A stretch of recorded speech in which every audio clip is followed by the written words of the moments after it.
అందుకని వాక్చాతుర్యం అనేది మనం కలిగి ఉంటే అసత్యం అన్నేమీ బాధ పెట్టకుండా హాయిగా తప్పించుకోవచ్చు. తిరుమల రాయుడు అని ఒక కవి, ఒక రాజుగారు సింహాసనం మీద కూర్చున్నట్ట. ఓ కవి గారు వచ్చేట అప్పుడే రాగానే ఈయన కవి అండి ఆశువుగా పద్యాలు చెబుతాడు అన్నట్టు. అయితే నా మీద ఓ పద్యం చెప్పబోయా అన్నట్టు. కొంపలు అంటుకున్నాయి. ఎందుకంటే వీడు గుడ్డాడు, వీడికి ఒక్కన్ను లేదు, పైగా 2 కళ్ళు లేకపోతే అదో రకం, ఒక్కన్ను లేదు.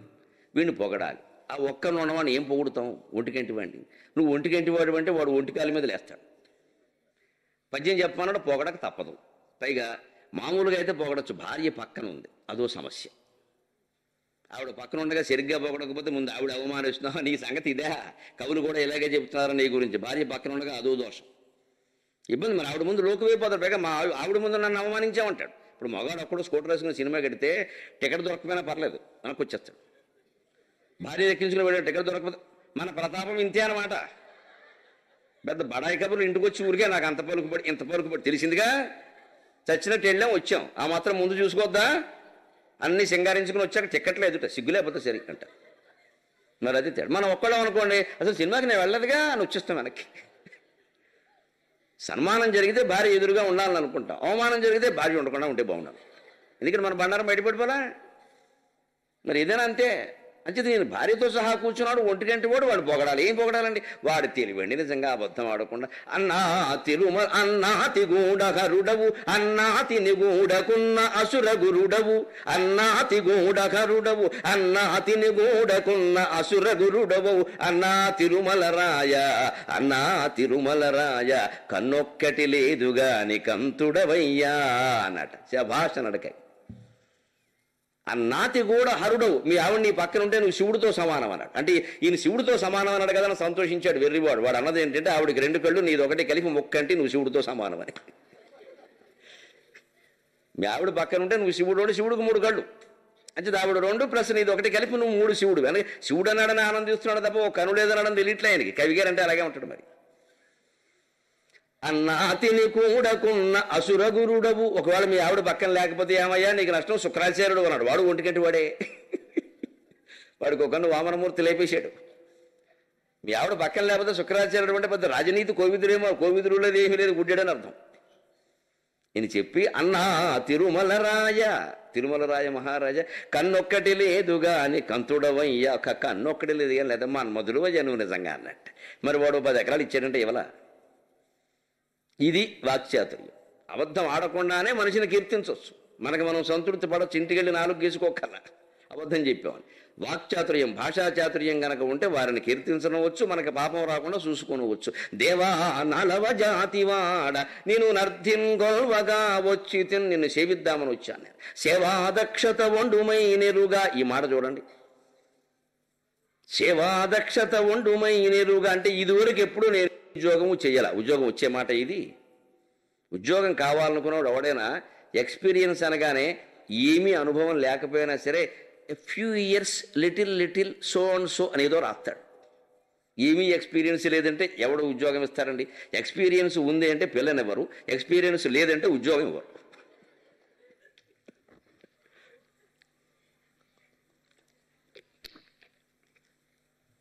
ఈ మాత్రం చూసుకోవద్దా? పెళ్లికి ఎలా మాట్లాడాలో, ఉద్యోగానికి ఎలా మాట్లాడాలో.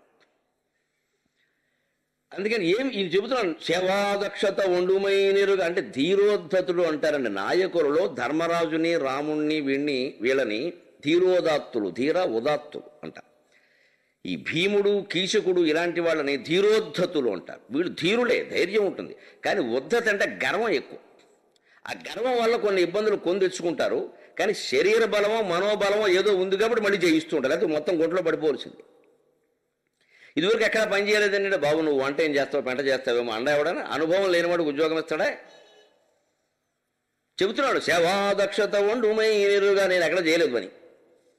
మరి అంటే నా దగ్గర ఎందుకు బాబు, నన్ను ఏమైనా అన్నం తినేస్తావా, గడ్డి పెడతామంటాడు వాడు. ఇది పోనీ మామూలు ఉద్యోగాలు ఏవో కాగితాలు మోయాలి, మంచినీళ్ళు పెట్టాలంటే అనుభవం లేకపోయినా పర్వాలేదు, మీ దగ్గర చేస్తే అనుభవం వస్తుంది కదా అనొచ్చు. వంట పనికి అనుభవం లేకపోతే ఎలాగండి?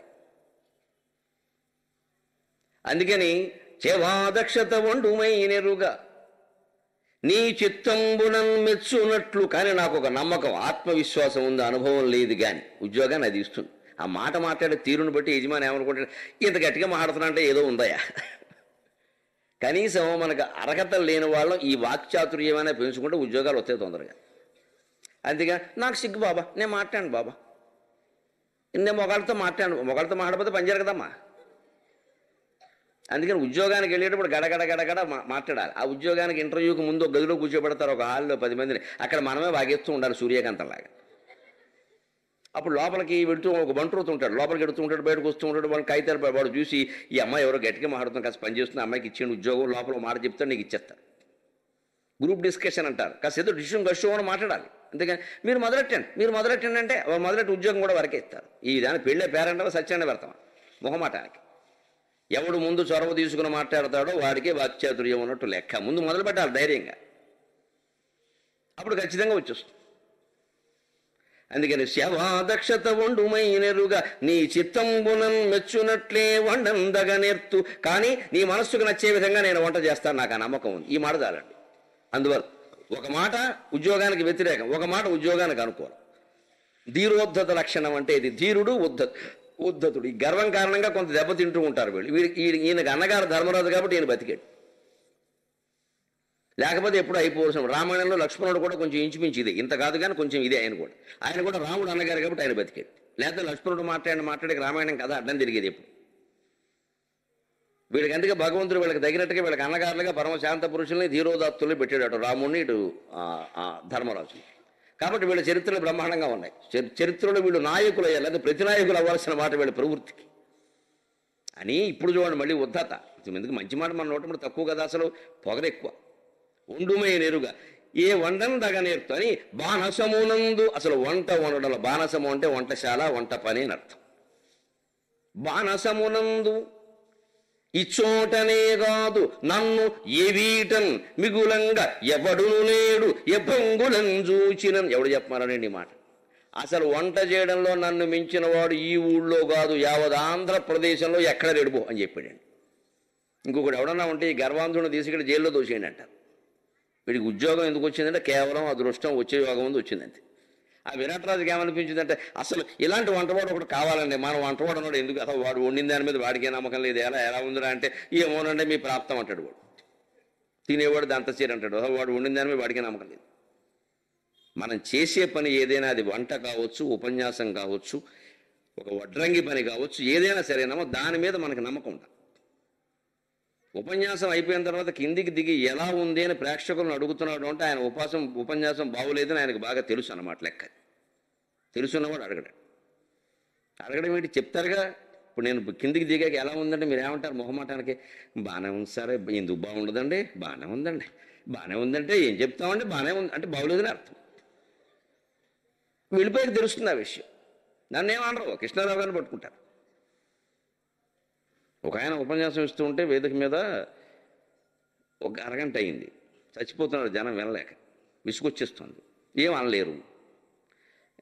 ఒక రైతు కోపం వచ్చింది, వచ్చి లేచాడు, పంచి అడ్డం కట్టాడు, తలపాగా చుట్టాడు, కర్ర ఒకటి తీశాడు.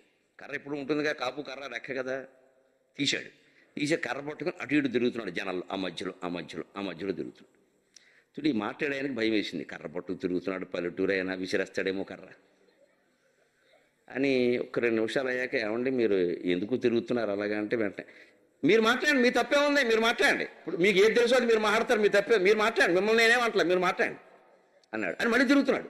ఈయనేమంటలా, ఇది ఇంకా తడబట్టుకుంది. ఒక మీ తప్పే ఉంది, మీరు మాట్లాడండి అంటాడు, తిరుగుతున్నాడు ఎందుకు అని. ఇంకో 2 నిమిషాలు మాట్లాడాడు కానీ ఇంకా చెమట వచ్చేస్తుంది. ఏమో అసలు తెక్క మనుషులు ఉన్నాడు, విసిరేస్తాడేమో కర్ర అని. అలా కాదండి, నేను చెప్పాను కదండి, ఇప్పుడు మీ తప్పే ఉందండి, ఇప్పుడు ఆ పిలిచినోడు ఉన్నాయని ఆడి కోసం నేను చూస్తున్నాను.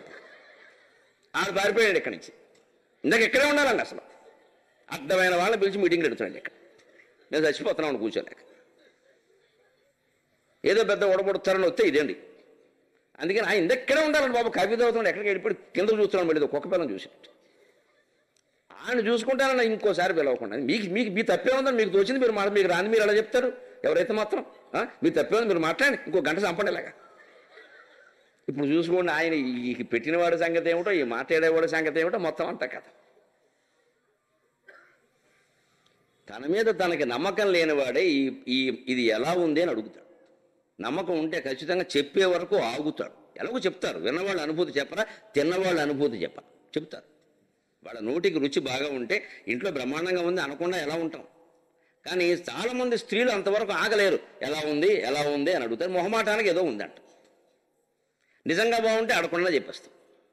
అంటే ఏ వృత్తి పని మనం నేర్చినా, అది ఉపన్యాసమైనా, వంట అయినా, ఏ పని వైద్యమైనా, ఏదైనా సరే అవతల వాడి నోట ఆ స్పందన వచ్చే వరకు కాస్త ఆగాలి.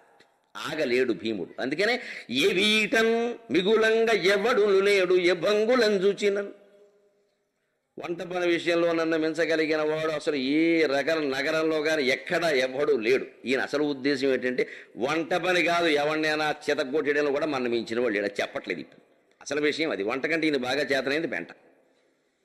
ఆ విషయం చెప్తే బాగుండదు, చెప్పకుండా ఉండలేడు. అలా ఆపలేడండి లక్షణం. ఆ వాక్ ఆపుకోలేడు. అందుకని ఏ పనులున్నా సరే ముఖ్యంగా గుద్దేయమంటే నేను కూడా గుద్దేస్తాను. మళ్ళీ విరాటరాజు రాజ్యానికి ఎవరు లేకుండా అనాథ అయిపోవాలి రాజ్యం. ఆ మాట లోపల ఉంది, పైకి అంటలేదు. ఉద్యోగం ఇవ్వడానికి. ఇది పౌరుషం అండి. అయినా ఈయనకు ఉద్యోగం వచ్చిందో ఒకటే కారణం, అంతే. రాసిపెట్టి ఉన్నప్పుడు అంతే. దానే పని లేక కానివ్వలేక నాం.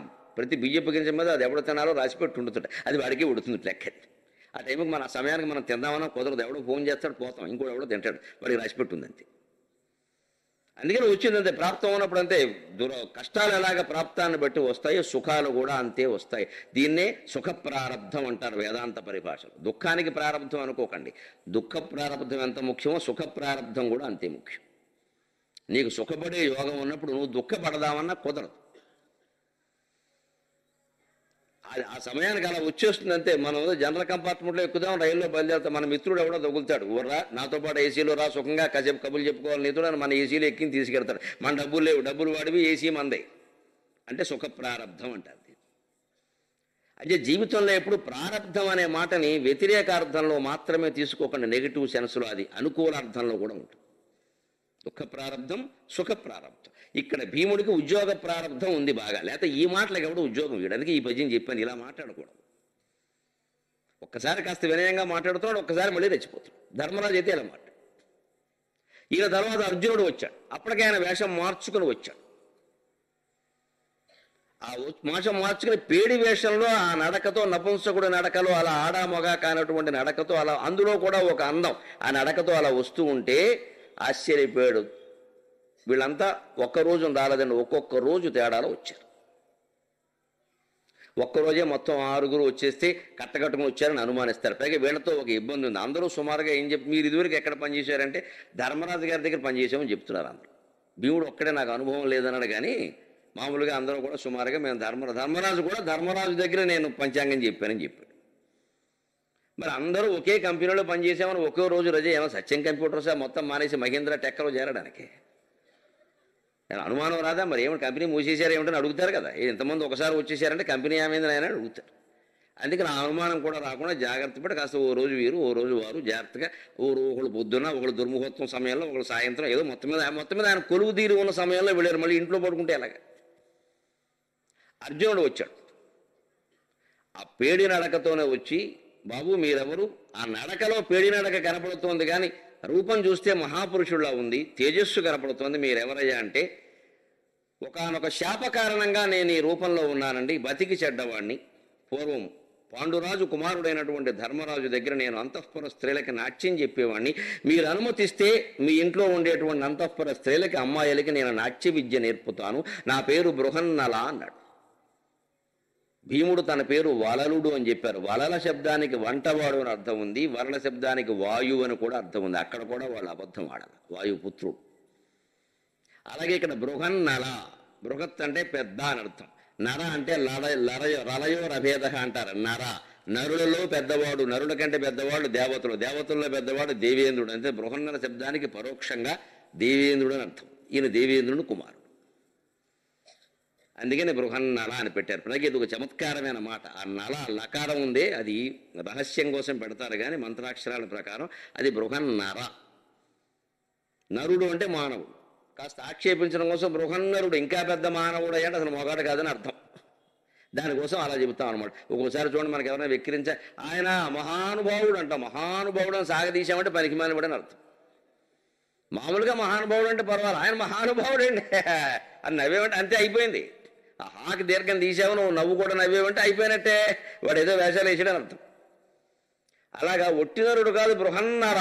బృహన్నల అంటే ఇంకా పెద్ద మనిషి అంటే మామూలు కూడా ఆడో మొగ తెలియట్లే, ఏం చేయమంటావు. అటువంటి పేరు పెట్టుకుని అది దేవేంద్రుడికి కూడా ఒక రకంగా అన్వయించేటువంటి పేరు. అందుకని అబద్ధం కూడా ఆడకుండా వాళ్ళ వృత్తులకి వాళ్ళ జన్మకి తగినటువంటి పేర్లు పెట్టుకుని ఆయన ప్రవేశించింది ఒప్పుకుంటే అది చూసిన వాళ్ళు ఒక్కసారి అనుకుంటున్నారట, ఆ రూపం చూడగానే ఆడుతనంబు నిక్కమున్న కారసి చూడగలేదు. తిక్కన గారి యొక్క శరీర నిర్మాణ శాస్త్ర పరిజ్ఞానం, ఎనాటమీ అంటారండి దీన్ని ఇంగ్లీష్లో. శరీర నిర్మాణ శాస్త్రం, మానవ శరీర నిర్మాణ శాస్త్రాన్ని ఎనాటమీ అంటారు. వైద్యంలో అది ఒక ప్రధానమైన భాగం. ఆ శాస్త్ర నిర్మాణం చూడండి, నపుంసకుల్లో ఉండే 3 రకాల భేదాలు చెబుతున్నాడు ఆయన. ఎన్ని శాస్త్రాలు చదివిన తర్వాత పూర్వం వాళ్ళు కావ్యం రాసేవారో మనం అర్థం చేసుకో. ఏదో కాలేజీలో అమ్మాయి కనపడగానే ఓ చీటీ రాసేయడం, శుభ్రంగా దీన్ని లవ్ లెటర్ అనడం, దాన్నే ప్రేమ కవిత్వం అనడం, లేకపోతే అంచెప్రాసి ఉంటే చాలు కదా, అది గదిగో కనపడుతుంది మేడ, మేడ పక్కన గోడ, గోడ పక్కన దూడ, దూడ కింద పేడ. ఏమి రాసావు? 4 డాలు వచ్చాయి. ఏమిటి వచ్చింది దానివల్ల? పేడ మిగిలించే వరకు. మేడ ఉండదా, మేడ పక్కన గోడ ఉండదా, గోడ పక్కన దూడ ఉండదా, దూడ కింద పేడ ఉండకపోతే నువ్వు ఉంటావు. ఇవాళ ఇలాంటివే రాసేసి హైకూలు నాణీలని మన ప్రాణం తీస్తున్నారు కూర్చుని. 100 రాస్తాడు, 1 రాస్తాడు. మంచిగా రాసేవాళ్ళు కూడా ఉన్నారు, దాని గురించి కాదు. కానీ మొదలు పెట్టే కానీ 3 లైన్లు 4 లైన్ల కవిత్వానికి ఇలా మొదలుపెట్టారు. అలాంటిది కాదు, చెబితే అలా పద్ధతిగా శాస్త్రాలు చదివిన కవిత్వం అంటే ఇది. ఆడుతనంబు నిక్కమున కారసి చూడగలేదు, పూస్త్వమున్ పోడిమి దప్పియున్నది, పూస్త్వమున్ పోడిమి దప్పియున్నది, నపుంసక జన్మము అవశ్య భోగ్యమై వాడి మిగల్గు శాపమున వచ్చే, నపుంసక జన్మము అవశ్య భోగ్యమై వాడి మిగల్గు శాపమున వచ్చే, పురాకృత కర్మ భావ్యము ఎవ్వాడును నేర్చునే తొలగవైవగా, పురాకృత కర్మ భాగ్యము ఎవ్వాడును నేర్చునే తొలగవైవగా, ఓర్వగ పోవచ్చునే. మనకి ఓ పక్క ధైర్యం చెబుతూనే ఈ పద్యం ద్వారా తిక్కన గారు పూర్వజన్మ కర్మ విశేషం వల్ల కొన్ని రోగాలు కానీ కొన్ని కష్టాలు కానీ వస్తాయి. దానికి అవసరమైన పాపం ఏదో, దానికి తగిన పాపం ఏదో మనం పూర్వజన్మలో చేశాం. పూర్వజన్మ కృతం పాపం వ్యాధి రూపేణ బాధతే అని శాస్త్రం. మహావ్యాధి ఒకటి వచ్చి తగ్గలేదు, నెలల తరబడి ఏళ్ల తరబడి మంచంలో తీసుకుంటున్నాము అంటే పూర్వజన్మలో చేశాను. ఈ జన్మలో ఏం చేసామో మనకు తెలుస్తూనే ఉంటుంది. ఈ జన్మలో నీకేమీ లెక్కల్లో ఎక్కడ దొరకట్లేదు, ఎన్ని పేజీలు తిప్పినా చిట్ట ఆవర్జ ఏం తిప్పినా పాపాలు ఎక్కడ కనపట్టలేదు అంటే పూర్వజన్మదన్నమాట. అది కట్టి కుడపక మానదు. ఈ జన్మతోనే సంబంధం కాదు, జీవుడికి పూర్వజన్మతో సంబంధం ఉంటుంది. అది వాడు వద్దన్నా సరే ఆ మనస్సులో అలారం గడియారం చూడండి, సెకండ్ల ముళ్ళు ఓ రౌండ్ తిరగగానే ఓ నిమిషం తిరిగినట్టు లెక్క. నిమిషాల ముళ్ళు ఓ పక్క కదులుతుంది, నిమిషాల ముళ్ళు ఓ రౌండ్ తిరగగానే గంటల ముళ్ళు కొంచెం కదులుతుంది. ఇదంతా ఒక ఏర్పాటు ఉందా లేదా అందులో? అలాగే మన లోపల కూడా అమ్మవారు చేసినటువంటి పని ఏమిటంటే ఈ ప్రారంభ కర్మలన్నింటినీ వాసన రూపంలో సంక్షిప్తంగా ఓ కంప్యూటర్ చిప్, సాఫ్ట్వేర్ చిప్ ఒకటి పెట్టేసి ఆ చెప్ప మన చేతికిచ్చి ఆవిడ బొమ్మను. ఇక దాంట్లో అమరిపోయి ఉంటాయి ఆ కర్మల విశేషాలని. వాసన అంటారు. వాసన అంటే ఇంగువ గుడ్డలో కట్టారు మీరు, ఇంగువ తీసేసిన గుడ్డకు ఆ వాసన పోదు. అంతెందుకు, వెల్లుల్లిపై ఒక్క మొక్క పొద్దున్నే వేసుకోండి, 24 గంటల పాటు అది పోతే ఒట్టు. మీకు ఏం తిన్నా అదే తిరగని పోస్తూ ఉంటుంది. మరి మామిడికాయలు తింటాం, జామకాయలు తింటాం, ఆ వాసన రాదేమండి? మంచికి రాదు, దీనికి వస్తుంది, చెడుకు వస్తుంది అంతే. ఒక్క వెల్లుల్లిపై మొక్క తింటే, ఎందుకంటే వెల్లుల్లిపై ఈ కొవ్వు కరిగిస్తుంది, దానికి ఆ లక్షణం ఉంది. అందుకని ఈ కొలెస్ట్రాల్ బాగా పెరిగింది, కొవ్వు బాగా పెరిగింది అనేవాడు పొద్దున్నే మొహం కడుక్కున్నాక పరగడుపుని ఒక వెల్లుల్లిపై నోట్లో వరస్తే కాస్త అలాగ ఓ ఏడాది పాటు చేస్తే శుభ్రంగా కొవ్వు అంతా కరిగిపోతుంది. కానీ తేడా ఏమిటి అంటే రోజల్లా అదే వాసన భరించాలి, మరి తప్పదు కదా. ఈ కొవ్వు అంతా మేము భరించట్లా, వాసన నువ్వు భరించు. వైద్యం అంటే అలాగే ఉంటుంది. మరి అలాగా ఆ వాసన మనం తినేసి అది అరిగిపోయినా కూడా వాసన పోవట్లేదు. అటువంటిప్పుడు చేసిన కర్మల ఫలాలు ఎక్కడికి పోతాయండి? అజ్ఞానంతో ఆలోచిస్తాం. కానీ అంచేతన ఆ కర్మవాసనలు ఉండి అవి మనస్సును పట్టుకుని పీడిస్తూ ఉంటాయి. అందుకే ఓషో లాంటి తత్వవేత్తలు చెబుతారు, పాపాన్ని గురించి భయపడకూడదు, పాపం తాలూకు జ్ఞాపకం మనిషిని పీడిస్తూ ఉంటుంది. ఇతరులెవ్వరికి తెలియకపోయినా మనకు తెలుసు చేసింది ఏమిటో. మనం అప్పుడప్పుడు అనుకుంటూనే ఉంటాం, అప్పుడు ఇలా చేశాం కదా, ఎప్పుడప్పుడు తప్పదు, అప్పుడు ఇలా చేశాం కదా. ఆ అనుకోవడమే.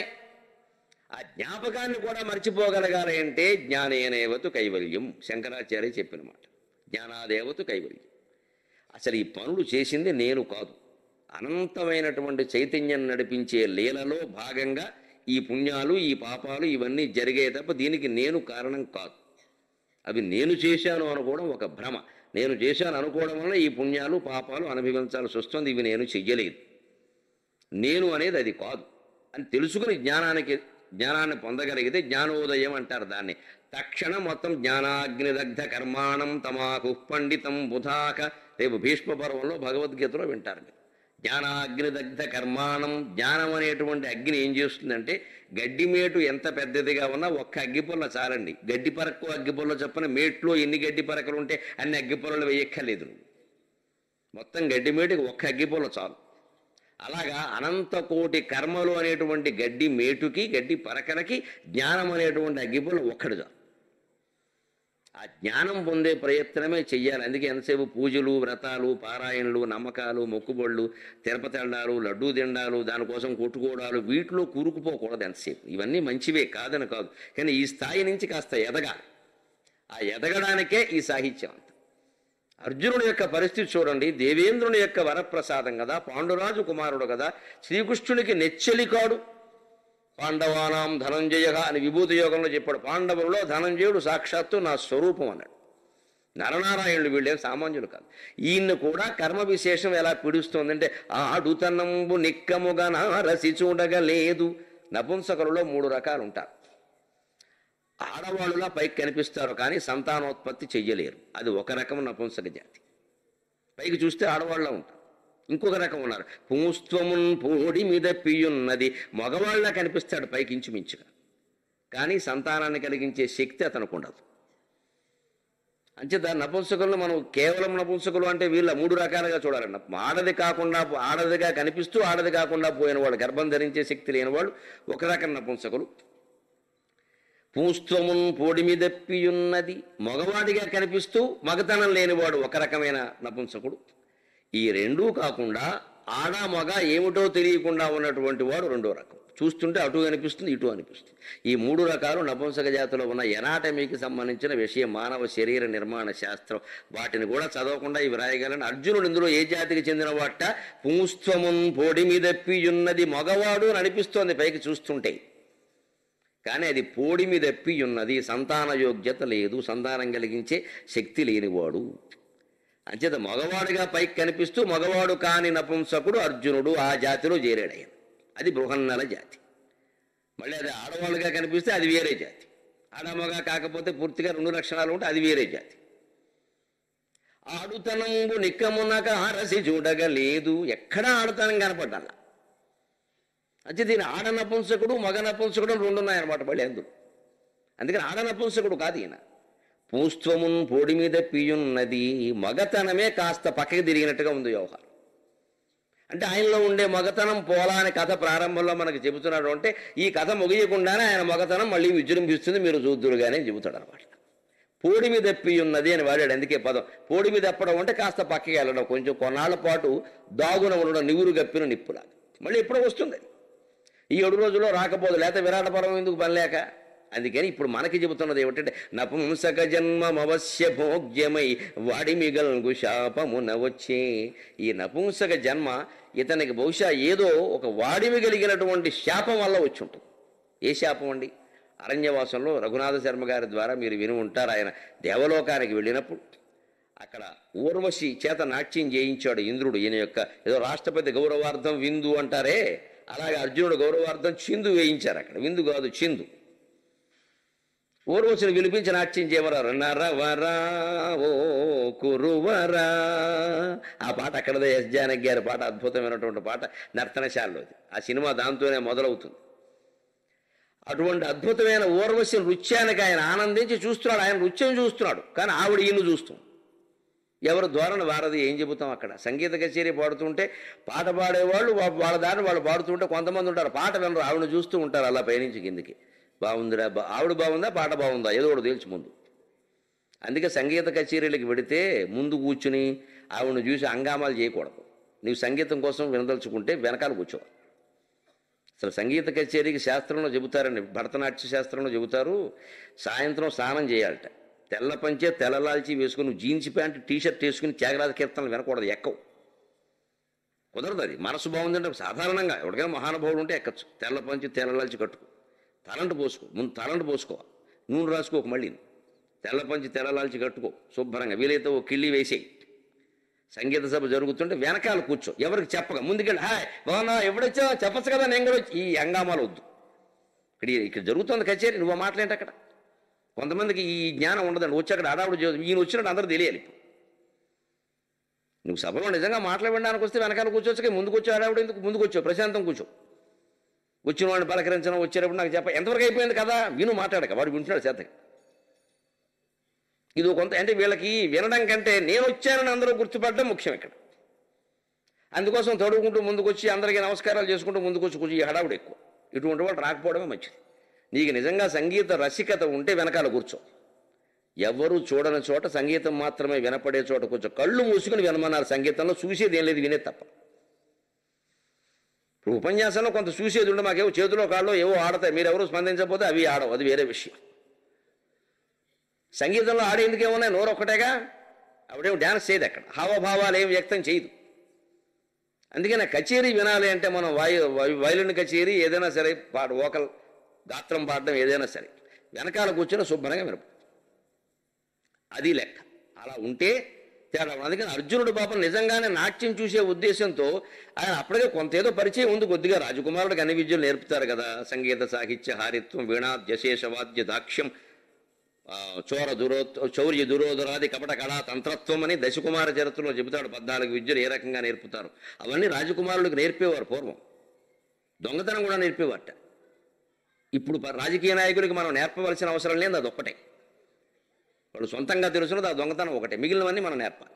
పూర్వం రాజకుమారులకి దొంగతనం నేర్పేవారు, వాళ్ళకి తెలియదు పాపం. దొంగతనం ఎందుకు నేర్పేవారు, దొంగను పట్టుకోవాలంటే దొంగతనం తెలిసి ఉండాలి. దొంగ దొరకాలంటే ఎక్కడ దొరుకుతారో, దొంగలు ఎక్కడ ఉంటారో, ఎలా దొంగతనం చేస్తారో అలా తెలిసి ఉండాలి. అందుకోసం ఈయనకి దొంగతనం నేర్పేవారు. శాస్త్రం ఉంది ప్రత్యేకంగా, దానికి పెద్ద సైన్స్ అది. నిద్రపోయే వాళ్ళని ఎలా లేవకుండా చూడాలి, వాడు పలవరిస్తున్నాడా నిజంగా మాట్లాడుతున్నాడా అది ఎలా తెలుసుకోవాలి. తలుపు కిర్రు అంటుంది తీయగానే, ఆ కిర్రు మనకుండా ఉంటే ఏం చేయాలి, దానికి పెద్ద శాస్త్రం ఉంది, చెప్తే బాగుండదు. ఇవన్నీ మీకెలా తెలుసు అంటారు. ఉంది మృచ్ఛకటిగా నాటకం ఉంది సంస్కృతంలో, సూత్రకుడు రాశాడు, అది చదివితే తెలుస్తుంది. మన చదవంది ఏముంది కనుక అందుకే నన్ను తెలుస్తాయి. తలుపు కిర్రు మనకుండా ఉండాలంటే ఏం చేయాలి, ఎవడో నిద్రట్లో బే అంటాడు, వాడు నిజంగా పలవరింతలో అన్నాడా లేదా దొంగ వచ్చినట్టు తెలిసి పక్కవాడని లేపడం కోసం అన్నాడా తెలియాలని దానికో శాస్త్రం చెప్పాడు. వాడిని ఇలా ఈ పరీక్ష చేయి తెలుస్తుంది. కానీ కొంతమంది నిద్ర నటిస్తారు దొంగను పట్టుకోవడం కోసం, అది పట్టుకోగలరు. పెరుగన్నం తింటే దొంగతనం విజయవంతంగా జరుగుతుంది, అదో సెంటిమెంట్, అది పెట్టారు. పూర్వం దొంగలు అలాగే చేసేవారు. వంటింట్లో ముందు దొంగతనం చేసి పెరుగన్నం తిని తర్వాత మిగిలిన దొంగతనం. ఇప్పుడు అంత ఖాళీ లేదు ఎవరికి, వారు కూడా సాఫ్ట్వేర్ అయిపోయారు అందరూ. బిజీ. అందుకని కాలింగ్ బెల్ కొడుతున్నాడు, తుపాకీ చూపిస్తున్నాడు, అమ్మ ఉన్నవన్నీ ఇచ్చే అంటున్నాడు శుభ్రంగా. వెళ్ళేటప్పుడు కాఫీ పెట్టామని కాఫీ బాగా పెడతా అంటున్నాడు. సుఖంగా కూర్చొని ఆవిడ చేత్తో కాఫీ తాగి, మరి ఇవన్నీ ఎలా పట్టుకెడతావు, సంచేతనం ఉంటే చూడమ్మా చెల్లమ్మా చూడమ్మా అంటాడు. చెల్లమ్మ అని ఎవరిని అంటాడు, ఆవిడకి ఒకవేళ 60 70 ఉంటే, ఇంకో 20 ఏళ్ళ అమ్మాయి అయితే వేరే వ్యవహారాలు కూడా ఉంటాయి అని. ఇవన్నీ ఎంత బిజీగా ఉన్నారు దొంగలు కూడా. ఇవాళ సావకాశంగా శాస్త్రం ప్రకారం దొంగతనం చేసే అవకాశాలు వాళ్ళకి లేవు, అంత ఖాళీ ఇవ్వడుకుంది కనుక. వాడు బిజీ, వాడిది ఈలోపు 6 దొంగతనాలు చేసి ఈలోగా అంటాడు వాడు, టైం. అందుకని పూర్వం రాజకుమారుడికి దొంగతనం సహా పేకాట సహా అన్నీ నేర్పేవారు. ఎందుకంటే ఒక్కోసారి రాజనీతిలో భాగంగా పేకాడాల్సి వస్తుంది, ఇప్పుడు నేర్పలేకపోతే ఎలా. అందుకని అవన్నీ తెలుసున్నవాడు ఏదో చిన్నతనంలో కొద్దిగా తెలుసున్న చూస్తే అక్కడ ఊర్వశి దృష్టి వేరండి. ఊర్వశి దృష్టి అర్జునుడి మీద ఉంది. ఆవిడ ఆ రాత్రి అర్జునుడు ఉన్న మందిరానికి వచ్చింది. ఆయన చిందు చూసి ఊరుకున్నాడు, ఇవిడ పొందుకోరింది. కానీ అర్జునుడు భారతీయులమంతా గర్వించదగినటువంటి వ్యక్తి. ఎంత ఉచితంగా మాట్లాడేటువంటి, అమ్మా నువ్వు భార్యవో ఉంపుడు కత్తెవో నాకు తెలియదు, నాకు ఆ చర్చ నాకు అనవసరం. మా నాన్నగారికి ప్రియురాలివి, ఇంద్రుడి ప్రియురాలివి నువ్వు, అందరికీ తెలుసు ఆ విషయం. తండ్రికి ప్రియురాలు అంటే కొడుక్కి తల్లితో సమానం. అందుకని నీ పాదాలకి నమస్కారం, నువ్వు వెళ్ళిపోమన్నాడండి. భారతీయ సంస్కారం మూర్తిభవించిన వ్యక్తి అర్జునుడు. ఇంకెవడు ఉంటాడండి ఇలాగా. పిల్లలు నేర్చుకోవలసిన విషయం, ఒకవేళ తల్లిదండ్రులకి ఏవైనా పొరపాటుని తాగడమనో జోదమనో ఏమైనా వ్యసనాలు ఉంటే వాటిని పిల్లలు ఆక్షేపించకూడదు. అది మీకు సంబంధించిన విషయం కాదు. వారు దెబ్బతింటే దెబ్బతింటారు, వారు భార్యాభర్త చూసుకుంటారు ఆ వ్యవహారం. అంతేగాని నాన్న నువ్వు ఇలాంటి వాడికి నువ్వు నాకు చెప్తావా అని పొరపాటును కూడా తండ్రిని అనకూడదు. తండ్రి అంటే దైవం, తల్లి అంటే దైవం. అది మన సంస్కృతి చెప్పిన మాట. ఆయనలో ఏదైనా లోపం ఉంటే ఆయన చూసుకుంటాడు. మనం అనాల్సింది కాదు. వేరే ఆయన బావమరిది అనొచ్చు, ఆయన తోడోళ్ళు అనొచ్చు, అది వేరే విషయం. మనం అనకూడదు. మనం ఆ స్థాయికి తగం. వారిని మనం గౌరవించి తీరవలసిందే, అతను ఎంత వ్యసనపరుడైనా సరే. అలా చేసి చూడండి, మొహమాటం లేకుండా చెబుతారు. ఒకనాటికైనా మీ తండ్రి మారతాడు. ఈ ఆడపిల్లలు ఇంత నన్ను పట్టుకుని ఏడుస్తూ ఉంటే నేను వీళ్ళ కోసం పని చేయకుండా యథోత్సాహం నాకేమిటి అని వాడే మానేస్తాడు. ఆ మమకారంతో మనం మానిపించాలి తప్ప తిట్టేసి కొట్టేసి వ్యతిరేకిస్తే మరింత ద్వేషం అయిపోతే ఇంకో డోసు ఎక్కువ వేసేస్తాడు. మా అమ్మాయి కూడా తిట్టిందిరా అని వేసేస్తాడు. మరి తిట్టలేడే. ఇప్పుడు బాగా తాగుతున్నట్టు ఒకడు, ఏమిట్రా అంత తాగుతున్నావు అంటే, బాధలు, నా బాధలు నీకేం తెలుసు, ఏమిటి నీ బాధలు, ప్రకాష్ సింగ్ బాధలు, ఏమిటి నీ బాధలు అంటే, నీ బాధలు ఏమిటంటే బాగా అప్పులు ఉన్నాయి, 6 లక్షల అప్పులు ఉన్నాయి, ఎవడు తీరుతాడు అందుకే చేశా అన్నట్టు. 6 లక్షల అప్పులు ఎందుకు అయ్యారు అంటే, తాగాను కాబట్టి అయ్యారట. మరి ఇంకేమిటి ఇప్పుడు, ఎందుకు తాగుతున్నారు అంటే అప్పులు ఎందుకు చేసామంటే తాగడానికే, వేరే పనే ఉంది అన్నట్ట. మరి ఇంకేమిటి ఇప్పుడు, ఎవరి కారణం? ఇప్పుడు విత్తు ముందా చెట్టు ముందా అన్నట్టుగా అప్పుల ముందా తాగడం ముందా తెలుసుకోవాలి. ఇప్పుడు కమిటీ వేసి ఈ ఖర్చు అంతా ఎందుకంటే తాగడానికి. మరి ఇంకెందుకు బాధపడతావు? వేరే బాధ ఏం లేదుగా. నా బాధలు అంటే ఏం బాధలు? అప్పులు బాధ. అప్పులు ఎందుకు? తాగడం కోసం. ఇలా ఉంటుంది కొందరు వ్యవహారం. అందుకే ఇలాంటి మనస్తత్వం వాళ్ళమ్మ ఆడపిల్ల ఏదైనా అందరికీ, మా అమ్మ నా చేతుల్లో పెంచు అదుగో అని మాట్లాడతారు. ఇక్కడ నేను చేతుల్లో పెంచినా మూతుల్లో పెంచినా దాని బాధ, దాన్ని ఏం చేయమాట? మనం చేసిన తప్పు కనపడదండి. ఏదో ఇంక వేసి ఇంకో డోసు వేసి, దానికి డోసుకి సంబంధం ఏంటి? ఇది ఏదో పోగొడుతుందని ఓ భ్రమ. అందుకనే ఎప్పుడు తల్లిదండ్రుల తప్పుల గురించి పిల్లలు మాట్లాడకూడదు. అర్జునుడు మనకి ఉదాహరణ. దేవేంద్రుడికి నువ్వు ప్రియురాలివో భార్యవో మరేమిటో నాకు అనవసరం, మా నాన్నగారితో శారీరక సంబంధం ఉన్న స్త్రీలందరూ నాకు తల్లితో సమానం. ఇండియన్ హీరో, భారతీయమైన నాయకుడు, సంస్కారవంతుడు అలాగే మాట్లాడతారు. ఊరవసి వెంటనే ఆ వరుసలన్నీ ఇక్కడ కుదరవయ్యా, మీ మానవలోకంలో ఉంటాయి, తండ్రి భార్య అయితే కొడుకు తల్లి అని, మాకు దేవతలకు అది ఏం ఉండదయ్యా అని ఆవిడ వరుసలు ఇవ్వ ఆవిడ చెప్పేసింది. అవసరాన్ని బట్టి మాట్లాడతారు మనుషులు. ఇదే దేవలోకంలో ఈవిడ అక్కగారు ఉంది ఒక రంభని, దాన్ని రావణాసురుడు బలవంతం చేశాడు. బలవంతం చేయడానికి వస్తే అప్పుడు ఆవిడ వరుసలు చెప్పింది. రావణాసురుడు నువ్వు కుబేరుడు అన్నదమ్ములు కదా, కుబేరుడు కొడుకు నలకోబరుడు కదా, నలకోబరుడు మా బాయ్ ఫ్రెండ్ కదా. నలకోబరుడు ఆవిడకి బాయ్ ఫ్రెండ్. మరి అందుకని నేను నలకోబరుడికి భార్యనైనప్పుడు నీకు కోడలు అవుతాను కదా, నీ తమ్ముడు కోళ్ళంటే నీకు కూడా కోళ్లే కదా, కోళ్ళంటే కూతురుతో సమానం కదా అని రావణాసురుడికి నీతులు చెప్పి, అప్పుడు వాడన్నాడు, వాడు అట్టు తిరగేశాడు. దేవలోకంలో ఇవన్నీ ఉండవుగా అని తిరగేశాడు వాడు. అంటే అర్థమైందండి, దేవతలైనా మానవులైనా రాక్షసులైనా మన వ్యవహారాలు ఎలా ఉంటాయంటే ధర్మశాస్త్రాలు మొత్తం మనకు అనుకూలంగా మార్చేస్తాం మనం. ఇంతకీ దేవతల వరుసలు మానవ లోకంలో వర్తిస్తాయా వర్తించవా? ఊర్వశి నియమం ప్రకారం వర్తించవు, రంభ నియమం ప్రకారం వర్తిస్తాయి. అంటే ఎందుకు? రంభకి రావణాసురుడు అంటే ఇష్టం లేదు కాబట్టి అది నీతులు చెప్పింది అక్కడ. ఇక్కడ ఊర్వశికి అర్జునుడు అంటే ఇష్టం, అందుకని ఇవి ఆ నీతుల్నే పక్కన పెట్టింది. అంటే మన వ్యవహారాలన్నీ మన ఇష్టాన్ని బట్టి ఉంటాయి. సమస్త ధర్మశాస్త్రాలు మన ఇష్టాన్ని బట్టి మార్చేస్తున్నాం. ఇప్పుడు లోకం నాశనం అవ్వడానికి మన ఇష్టమే కారణం. నీ ఇష్టాన్ని నువ్వు మార్చుకుంటే సరిపోయేదానికి లోకాన్నంతా మార్చాలని ఎందుకు ప్రయత్నం చేస్తావు? మీ జీవితంలో కానీ, ఆంధ్రప్రదేశ్ రాజకీయ జీవితంలో కానీ, భారతదేశ జీవితంలో కానీ ఏ సమస్య వచ్చినా మీరు విశ్లేషణ చేసి చూడండి, ఒకటే కారణం, ఇష్టానికి ధర్మానికి మధ్యలో వచ్చే ఘర్షణే సమస్య. మన ఇష్టం ఒకలా ఉంది, ధర్మం ఒకలా ఉంది, అక్కడ ఘర్షణ వస్తుంది, అదే సమస్య. లేదా సమస్య ఎక్కడది? ఒక పదవి మనం కావాలి అనుకున్న ఆ పదవి వచ్చే వరకు మనం ఆగితే లేదు, రావాలి ఇప్పుడే రావాలంటే సమస్య. మరి నీకేంటి, దేశానికి కూడా సమస్య. ఆ ఘర్షణ అక్కడ వస్తుంది ఖచ్చితంగా. అది ధర్మమా కాదో, ధర్మం కాదని అందరికీ తెలుసు, కానీ మన ఇష్టం కావాలి, రావాలి. లేదా వాడిని ప్రేమించాం, వాడినే చేసుకోవాలి, అది ధర్మం కాదని పెద్దలు చెబుతారు. అది కులాంతరం కావచ్చు, మతాంతరం కావచ్చు, ఇబ్బందులు ఉండొచ్చు, చదువు వాడు మంచివాడు కాదు, కానీ నాకు అదే కావాలి. ఈడియట్ సినిమా చూడండి మీరు. వాడు ఈడియట్ అమ్మా, ఐ లవ్ హిమ్. వాడు బద్మాష్ అమ్మ, ఐ లవ్ హిమ్. వాడు రోగమ్మ, ఐ లవ్ హిమ్. ఈడియట్ సినిమా అంతా ఇంతే.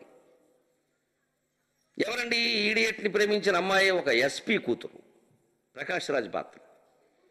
వాడి స్థితి ఏమిటి? భార్య చచ్చిపోతే వేరే పెళ్లి చేసుకుంటే సవత్తల్లి ఈ పిల్లని ఏం చేస్తుందో అన్న బెంగతో పాపం పెళ్లి మానేశారు. వాడు ఎంత యోగ్యుడైన తండ్రి వాడు.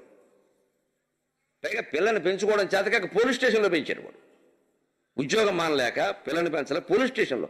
అంత త్యాగం చేసిన తండ్రిని ఎంత గౌరవించాలమ్మా అమ్మాయి? ఆయన కనుక ఇంకో పెళ్లి చేసుకుంటే ఈ పిల్లగతి ఏమయ్యేది? ఆ సవత్తల్లి మంచిది కాకపోతే అంత త్యాగం తండ్రి చేస్తే అది మానేసి రవితేజ 6 అడుగులు పొడుగు 3 అడుగులు వెడల్పు ఉండని వీడు వెనకాల పడి వాడు ఈడియట్ అన్నమాట, ఐ లవ్ ఈడియట్, వాడు బద్మాష్ అంటే ఐ లవ్ బద్మాష్. అంటే నీ ఇష్టం వాడిని ప్రేమించడం, ధర్మం ప్రేమించకుండా ఉండడం. ఘర్షణ ఎందుకు వచ్చింది? 3 గంటల సినిమా మనకి 300 ఎందుకు వదిలాయి? సమస్య కారణంగా. ఇవి సినిమాల ద్వారా పిల్లలకు నేర్పుతున్న ప్రకాశం తండ్రి పాత్ర విలన్.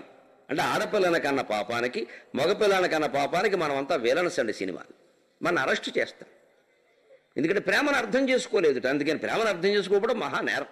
పిల్లల్ని ప్రేమించడం నేరం కాదు, పిల్లల్ని ప్రేమించడం అంతకంటే నేరం కాదు. మరి ఇది వయస్సులో ఉన్న ఆడపిల్లలు ముఖ్యంగా అర్థం చేసుకోవలసిన. 20 ఏళ్ళు పెంచిన తల్లిదండ్రులు నీకు అందించిన ప్రేమ గొట్టంగాడు వీడు ఎవడో అందిస్తాడమ్మా. 2 గొట్టాలు వేసుకుని వచ్చాడు, ప్యాంట్ వేసుకుని, ఇక్కడ వాడు అందిస్తాడా? ఆలోచించాలి ఆ విషయం. ఎవడైనా నీ కోసం నా తల్లిదండ్రులు కూడా వదిలేసి నేను వచ్చా అని ఎవడైనా మొగాడంటే గోమే కొట్టాలి వేధవా. 20 ఏళ్ళు పెంచిన తల్లిదండ్రులను వదిలేసి నా కోసం వచ్చావుంటే రేపు పొద్దున ఇంకో అందగత్తి కనపడగానే నన్ను వదిలేయవని ప్రశ్నించాలి. అప్పుడు నువ్వు క్లవర్ గాడ్, తెలివైన అమ్మాయి కింద లెక్క. అంత ప్రేమ వదిలేసిన వాడు నిన్నెందుకు వదిలేడు? వెంటనే వదిలేస్తాడు. అంతేగా నా కోసం అన్నీ వదిలేసేట, అందరిని వదిలేస్తాట. ఎంత మంచోడో! త్వరలో విడదడా మంచోడో కాదు, కంగారు పడక. అన్ని ముఖ్య కేంద్రాల్లో మానవ స్వభావాన్ని అంచనా వేయాల్సిన విధానం ఇది. అందుకోసం ఉంటాయి పురాణ కథలు. భారతం ఎందుకు బతుకుందంటే ఇందుకు బతుకుంది. దేవలోకంలో ఊర్వశి దొరికితే ఎవరు వదిలేస్తారండి? తిక్కనగారు వదలడు, నేను కూడా వదలను, అనుమానం లేదు. అర్జునుడు కాబట్టి వదిలేడు. ఎవరు వదలడు, అర్జునుడు కాబట్టి వదిలేడు. ఈ కబుర్లు నీతులు చెబుతారని ముందు పని అయిపోయి అలా చూద్దామంటారు ఎవడైనా. ఎందుకు వచ్చింది అది? కానీ ధర్మానికి నిలబడ్డాడు కాబట్టి నాకు సంబంధం లేదు. అప్పుడు ఆవిడ కోపం వచ్చిందండి. వీళ్ళకి శాపాలు ఇచ్చే అధికారం ఉంటుంది. మంచి ప్రవర్తనకి శాపాలకి వరాలకి సంబంధం లేదు. అదో ధర్మ సందేహం. చెడ్డవాళ్ళు కూడా శాపాలు ఇస్తారు. దేవయాని శాపం ఇచ్చింది, శుక్రాచార్యుడు శాపం ఇచ్చాడు, కోపంతో ఉండి దుర్వాసుడు, విశ్వామిత్రుడు అందరూ శాపాలు ఇచ్చారు. శాపం వరం ఇవ్వడం అనేది తపశ్శక్తికి సంబంధించింది. తపశ్శక్తి అంటే పవర్, విద్యుత్ శక్తి కింద లెక్క. విద్యుత్ స్విచ్ మంచివాడు వేసినా చెడ్డవాడు వేసినా బల్బు వెలుగుతుంది. వీడు చెడ్డవాడు కాబట్టి వీడు వేస్తే బల్బు వెలగదని. ఇప్పుడు ఎవడేసినా వెలగట్లా, కరెంట్ లేదు కాబట్టి. అంటే తపశ్శక్తి విద్యుత్ శక్తి లాంటిది. అందుకని మంచివాళ్ళు ఇస్తారు, చెడ్డవాళ్ళు. కుంతీదేవి ఇచ్చింది, గాంధారి ఇచ్చింది శాపం. గాంధారి కుష్ఠుడికి ఇచ్చింది శాపం, ఏకంగా పరమాత్మకి ఇచ్చింది. ఆయన కొంగు ఒగ్గి భరించాడు ఆ శాపాన్ని. నువ్వు పతివ్రతవమ్మా, నువ్వు ఇస్తావు, తప్పనిసరిగా భరిస్తాను, పాండవులను ఏం చేయక శాపం ఏదో నాకు ఇచ్చే అన్నాడు ఆయన. భక్తుల్ని కాపాడే లక్షణం కాబట్టి. అంటే శాపం ఇచ్చేటువంటి శక్తికి సత్ప్రవర్తనకి సంబంధం లేదు. అది తపస్సాధన. ఇప్పుడు మన పీఠాధిపతులుగా చెప్పుకుంటున్న వారు కంచి పరమాచార్య లాంటి వారు పీఠంలో కూర్చుని జపం చేసేవారు. వారికి అటువంటి తపశ్శక్తి ఉంటుంది. ఇప్పుడున్న వాళ్ళు కూడా చేస్తే ఉండి వీడు చేయడం మానేసి సమ్మర్ క్యాంప్, వింటర్ క్యాంప్ పెట్టి తిరుగుతున్నాడు వీడు. అందుకని వీళ్ళకి ఏ శక్తి ఉండదు, అనుమానం వెళ్ళే. అక్కడ కూర్చొని చేస్తే ఉంటుంది. అలాంటి శక్తి ఉంది ఊర్వశికి. దేవతలకు సహజంగా ఉంటుంది. ఏ తపస్సు చేయగల, తపస్సు చేయడం వల్లే దేవతలు అయ్యారు. అందుకని వెంటనే ఇచ్చింది, నువ్వు పేడి అవుతావు అంది. నమస్కారం పెట్టి కూర్చున్నాడు, ఏం మాట్లాడలే. అర్జునుడు నా కర్మ అనుకున్నాడు. వెంటనే దేవేంద్రుడు చాటుగా ఉండడానికి ఎప్పటి నుంచో ఊర్వశి మీద అనుమానం, ఒక గూఢచారిని పెట్టి వచ్చి వెంటనే రంగంలోకి వచ్చి అర్జునుడిని మెచ్చుకున్నాడు. అబ్బా, కొడుకు అంటే నువ్వయ్యా, నిజంగా ఏం ధర్మానికి నిలబడ్డావయ్యా. నేను అందుకే మీ ఇద్దరు వ్యవహారం చూస్తున్నాను, గంట నుంచి సెల్ ఫోన్లో రికార్డు చేశాను మొత్తం అని. నేను మెచ్చుకున్నాను, నీ శీలం గొప్పది, నువ్వు నిజంగా ధర్మానికి నిలబడ్డావు. కాబట్టి ఊర్వశి ఇచ్చిన శాపం నిన్ను బాధిస్తుంది అనుకోవద్దు, నేను దాన్ని సవరిస్తాను అన్నాడు. ఎప్పుడు శాపాలలో వరాలలో లాంగ్వేజ్ ఈజ్ ఇంపార్టెంట్, భాష ముఖ్యమండి. ఆవిడేమంది? నువ్వు పేడి అవుతావు అంది. ఎప్పుడు అవుతావో చెప్పలా, ఎప్పుడు ముగుస్తుందో చెప్పలా, అవేం చెప్పలా. ఇప్పుడు సెలవులు అంటే అలాగే హెడ్ మాస్టారు ఏ రోజు నుంచి మొదలో చెప్పాలి, సెలవులు ఏ రోజుకి అవుతాయో చెప్పాలి. కొంతమంది మాస్టర్లు, తిక్క మాస్టర్లు ఉంటారు, లాగే మాస్టర్లు. దసరా సెలవులు అక్టోబర్ 1 నుంచి అక్టోబర్ 15 వరకు అంటే 15 రావాలా వద్దా అని అడుగుతాడు ఈ పెద్ద మనిషి. అందుకే ఈ మధ్య మాస్టర్లు నోటీస్ రాస్తే 1 అక్టోబర్ టు 15 అక్టోబర్ అని రాసి బ్రాకెట్లో బోత్ డేస్ ఇంక్లూజివ్ అని రాస్తున్నాడు. ఏదో కర్మ వచ్చింది. ఈ వ్యాఖ్యానాలు మొదలు పెడితే ఎన్నిటికి చేయాలో ఆ మాత్రం అర్థం కదా. 15 వరకు అంటే 15 కూడా కలిపాడు, 16 ఓపెనింగ్. అందుకని బోత్ డేస్ ఇంక్లూజివ్ అని రాయడంతో పాటు 16th the school will be opened as usual అని కూడా రాయాలి వీడికి, లేకపోతే రాడు. నువ్వు 15 వరకు సెలవులు అన్నావు కానీ 16 ఓపెనింగ్ అని రాయలేదుగా, అందుకని నేను రాలేదంటాడు. ఏదో మీనింగ్ లాగుతాడు అందులోంచి. లాగదలుచుకుంటే 100 లాగచ్చు. అంచేతనే శాపంలో ఎప్పుడు వరంలో భాష ముఖ్యం. నువ్వు పేడి అవుతావు తప్ప ఎప్పుడో చెప్పలేదు. కాబట్టి ఈయనేమన్నా సవరిస్తున్నా నా శక్తితోటి, ఇది 1 ఏడాది మాత్రమే ఉంటుంది. అది కూడా నువ్వు ఎప్పుడు కోరుకుంటే అప్పుడు ఉంటుంది. అంటే ఒక్క మాట గమనించండి, ఇంద్రుడు ఊర్వశి పక్కనెట్టండి. దేవతలకు అధిపతి దేవేంద్రుడు అంటే దైవానుగ్రహం. ఊర్వశి ఇంద్రియ భోగం, కామభోగం అంటే ఇంద్రియ వాంఛ. ఇంద్రియ భోగాల వల్ల మనం ఏమైనా దెబ్బతిన్నా దైవానుగ్రహం మన మీద ఉంటే మనం కృతార్థులం అవుతాం. ఆయన ఇచ్చిన శాపం ఆయనకి వరమైందా లేదా? అందుకని సరిగ్గా ఇప్పుడు కోరుకున్నాడు, ఈ ఏడాది నాకు ఉపయోగపడాలి, ఈ ఏడాది ఆయన పేడివాడు అయిపోవడం అవసరం లేదు. అర్జునుడుగా ఉంటే మరి ఉద్యోగం ఎవరెవరు? ఆడుదనంబు నిక్కమునగా అరసి చూడగలేదు, పూస్తముంబోడి మిదప్పియున్నది నపుంసక జన్మం అవశ్య భావ్యమై వాడి మిగల్గు శాపమున వచ్చే అంటే అర్థం అది. బాగా వాడి అయిన శాపం వల్ల వచ్చినట్టుగా అని ఇప్పుడు ఒక వ్యాఖ్యానం, అర్ధాంతరన్యాసాలంకారం అంటారు దీన్ని భాష. పురాకృత కర్మ భావ్యము ఎవ్వాడును నేర్చునే తొలగవైవగా ఓర్వకపోవచ్చునే. అందుకే పూర్వజన్మ కర్మను తప్పిద్దామనే ప్రయత్నాలు వద్దు, ఎవ్వడూ దాన్ని తప్పించలేడు. దాన్ని తప్పించగలిగింది ఒకే ఒక్కటి, ఆ కర్మ విషయం మర్చిపోయి నీకు జాతకాల్లో చెప్పినా సరే, ఎవడైనా ఇంటికి వచ్చి పని కట్టుకుని చెప్పినా సరే, ఆ విషయం వదిలేసి నమశివాయ నమశివాయ నమశివాయ అనుకుంటూ కూర్చో, ఆ కర్మ శివుడు అనుభవిస్తాడు, నిన్ను తప్పిస్తాడు. అంత గొప్పదనం పరమ ఈశ్వర భక్తిలో ఉందండి ఖచ్చితంగా. అంటే దాని గురించి మనం జాతకాలు విన్నవాళ్ళు ఎవరు దాని గురించి బాధపడకండి, ఇలా అయిపోతుందట అలా అయిపోతుందట ఈ సంవత్సరం అంతా ఇంతేట. నువ్వు శివనామాన్ని జపించు, ఏమన్నా అయితే నాకు చెప్పు, అనుభవం మీకు చెబుతున్నా. పైకి చెబితే బడాయిగా ఉంటాయి జీవితంలో విషయాలన్నీ. ఎప్పుడూ పంచాక్షర మంత్రం మనస్సులో జపిస్తూ ఉండేవాళ్ళని ఈ గ్రహస్థితులు దోషాలు, ఈ రవి మహర్దశ చంద్ర మహర్దశ శని మహర్దశ ఏమీ చేయలేవని వెంట్రుక ఏమి తీసిపారేయడమే పక్కకి. భగవన్నామానికి అంత శక్తి ఉంది, మనం గ్రహించాల్సింది. అందుకని చూసిన వాడు అనుకున్నట్టు పురాకృత కర్మ ఎవరికి తప్పదు కదా, అందుకే ఈ మహాపురుషుడు ఎవరో ఇలా అయిపోయి ఓర్వకపోవచ్చునే, ఒక్కసారైనా అది ఓర్చుకోవాలి తప్పదు కదా అనుకున్నట్టు. ఖచ్చితంగా అలా ప్రవేశించాడు ఆయన. అప్పుడు అర్జునుడు చూడగానే ఆయన నాట్యం నేర్పిస్తాను అనగానే వెంటనే విరాట మహారాజు మాకు నాట్యం నేర్చుకోవాల్సిన అమ్మాయి ఉందయ్యా ఇక్కడ శుభ్రంగా అని ఉత్తర కబురు చేశాట. ఆ అమ్మాయి వయస్సు అప్పుడు 14 ఏళ్ళు, ఇంకా యవ్వనంలోకి పూర్తిగా ప్రవేశించని వయస్సు అని. ఆ వయస్సులో ఉన్న అమ్మాయిని పిలిపించాడు. ఈ పద్యాన్ని జాగ్రత్తగా వినాలి అమ్మాయిలందరూ. అమ్మాయికి తండ్రికి ఉండే అనుబంధం అంతా తిక్కన గారు ఈ పద్యంలో చెబుతున్నాయండి. ఆ యుక్త వయస్సులో 12 ఏళ్ల నుంచి 20 ఏళ్ల లోపు అమ్మాయిలతో తండ్రులు ఎలా వ్యవహరించాలి, తిగిచి కౌంగిలించి ఉత్తరం వచ్చిందిట తండ్రి దగ్గరికి.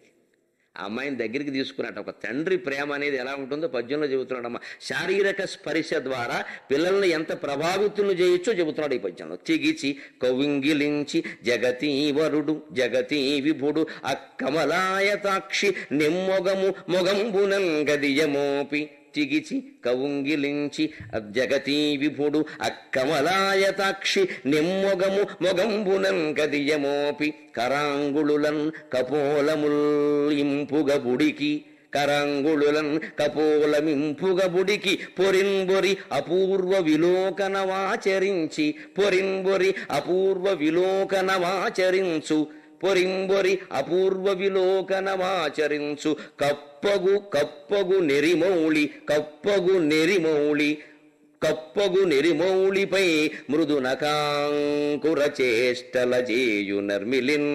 కప్పగు నెరిమౌళిపై మృదు నకాంకుర చేష్టలు జేయు నిర్మిలిన్. కావ్యాలలో యుక్త వయస్సులో ఉన్న అమ్మాయిల్ని వర్ణించారు, అంగాంగ వర్ణన చేశారు, శృంగార రసమే చెప్పారు అని విర్రి విమర్శలు చేస్తారే సాహిత్యం మీద, వాళ్ళకి చెప్పు దెబ్బ లాంటి పద్యం ఇది. ఒక తండ్రి కూతుర్ని ఎలా దగ్గరికి తీసుకున్నాడో, ఎలా లాలించాడో, ఎలా బుజ్జగించాడో, ఎలా గారాబం చేస్తున్నాడో, ఎక్కడ కూర్చోబెట్టుకున్నాడో, ఆ శరీరంలో ఏ ఏ భాగాలు ముట్టుకున్నా తన పితృత్వాన్ని జ్ఞాపకం చేశాడో చెబుతున్నాడు తిక్కన గారు అద్భుతంగా. ఆడపిల్ల లేనివాడు ఈ పద్యం లేడు. తిక్కన గారికి ఆడపిల్ల ఉండే ఉంటుంది ఖచ్చితంగా. తిగిచి అమ్మాయి సిగ్గుపడుతూ ఉంటే, రామ్మ సిగ్గేంటి, మహారాజునైతే నీకు తండ్రిని, ఢిల్లీకి రాజేనా, తల్లి కొడుకే, దేశానికి ప్రధానమంత్రి అయినా పిల్లకి తండ్రే కదండి. తండ్రి దగ్గర మొహమాట ఇవ్వటమా దాయలాగా అయినా దగ్గరికి లాగట. తిగిచి అంటే దగ్గరికి లాగడం.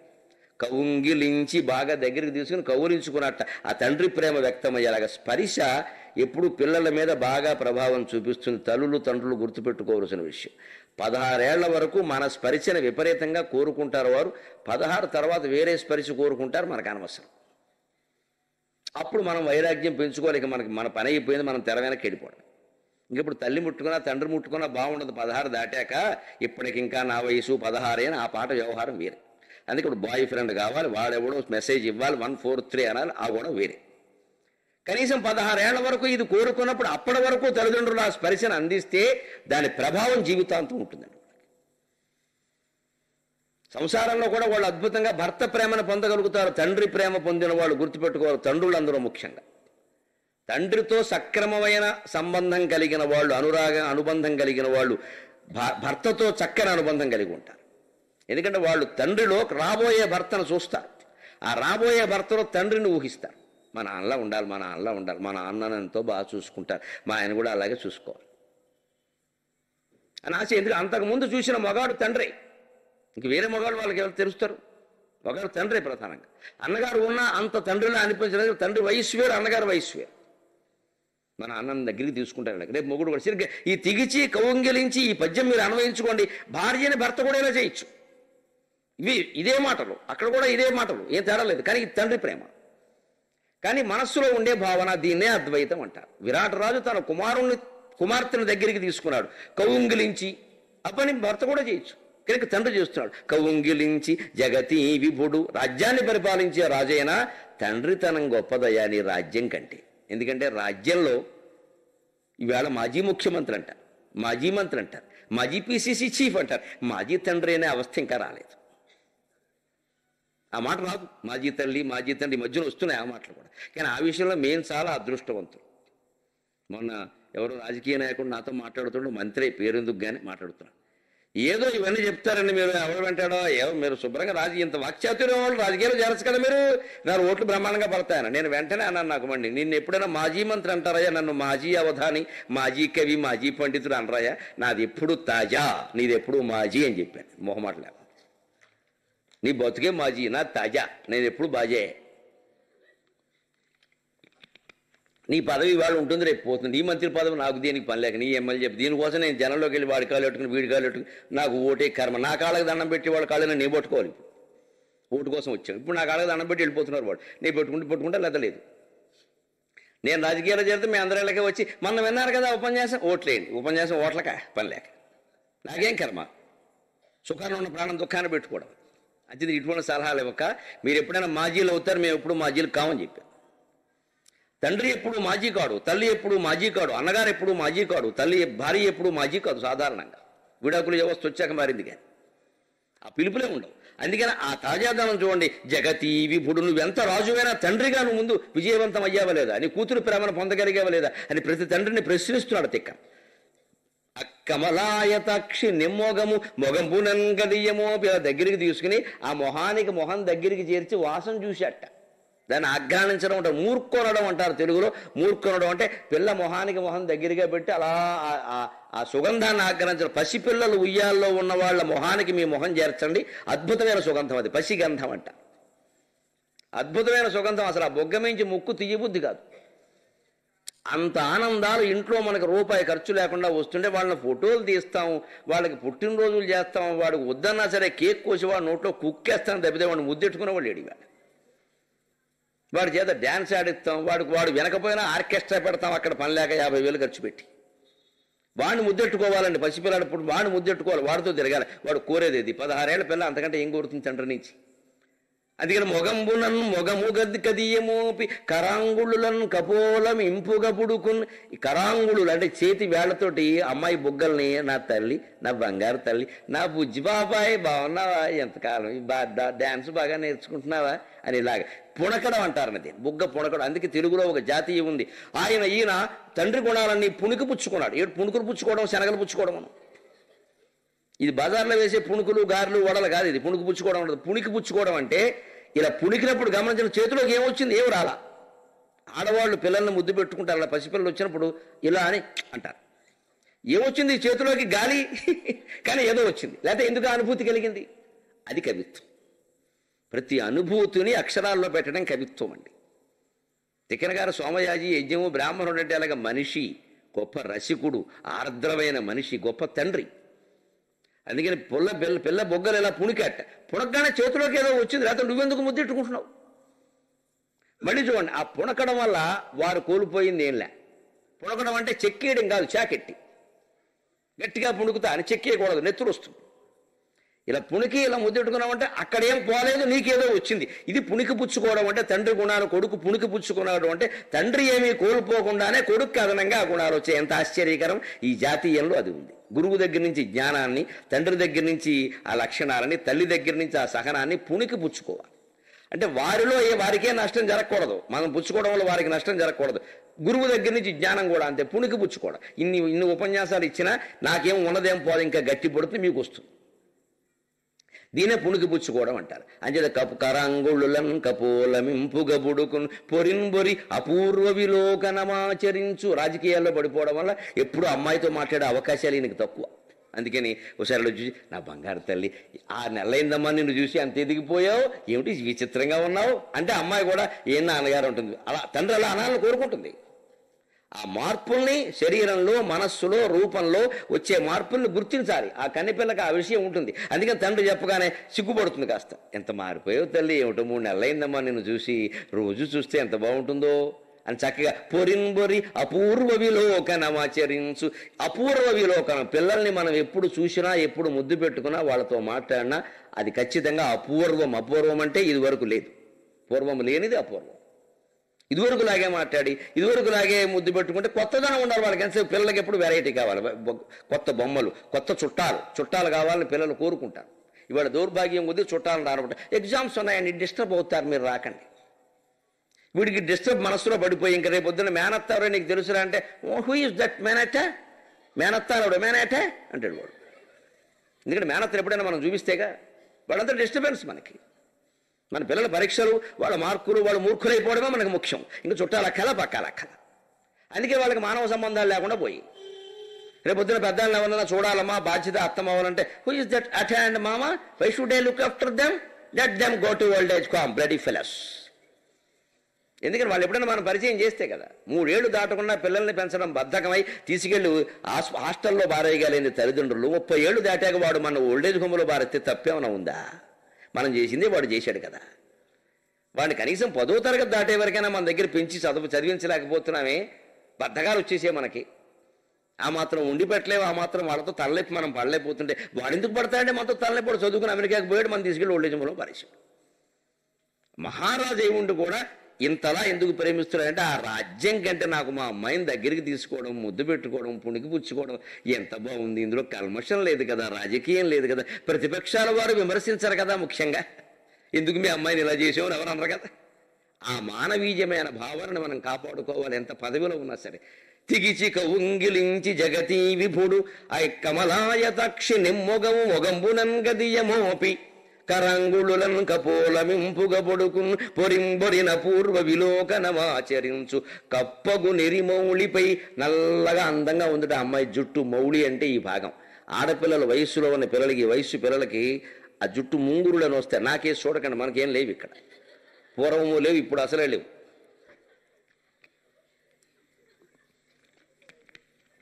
మనలాంటి వాడిని చూస్తే ఉన్నవాడు కూడా పోతాయి. అందుకని ఇక్కడ నిండా జుట్టు ఉండి ముంగురులు ఇలా ముందుకు వాళ్తాయి. అవి అర్ధచంద్రాకారంలో ఇలాగా వంకరలు తిరిగి ఉంటాయి. అర్ధచంద్రాకారం సరిగ్గా ఇలాగ సగం సున్నాలాగా, అరసున్నాలాగా వంకరలు. అవి చాలా అందం. ఇప్పటికి కూడా మీరు టీవీ యాంకర్ని గమనించండి, ఈ అందాలు పోయి 2 పీచులు ఉంటాయి వాళ్ళకి. ఇటో పీచు, అటో పీచు. ఆ గడ్డి మోపుల్లో గడ్డి పరకలు ఉంటాయి చూడండి, పీచుల్లాగా, అలాగ అంతే. ఓ పన, గడ్డి పన అంటారుగా, పన అనమాట. ఇటో పన, ఇటో పన. పనకి ఈ జుట్టుకి తేడా లేదు. ఎందుకంటే నూనె రాస్తేగా, నూనె రాసి చక్కగా దువ్వితే ఈ అందానికి ఒక అద్భుతమైన చెబుతాను, రూపాయి ఖర్చులేని వ్యవహారం. చక్కగా నూనె రాసుకుని దువ్వుకుని అటో 2 వెంట్రుకలు, ఇటో 2 వెంట్రుకలు ముందుకు లాగి ఇలా అద్దితే చక్కగా ఉంటాయి. గాలికే ఊగుతూ ఉంటాయి. చెమట పట్టిందనుకో ముత్యాలు అందంగా ఉంటాయి. ఇంకా బాలకృష్ణుడు అంతా అందం అంతా అదే. బాలకృష్ణుని మీరు గమనించండి, ఆ నుదుటి మీద ముంగురులు లేకపోతే కృష్ణుడు గానేగాడు అసలు. అవి చూసే గోపికలు అందరూ పడిపోయారు 16,000 మంది వరుసగా.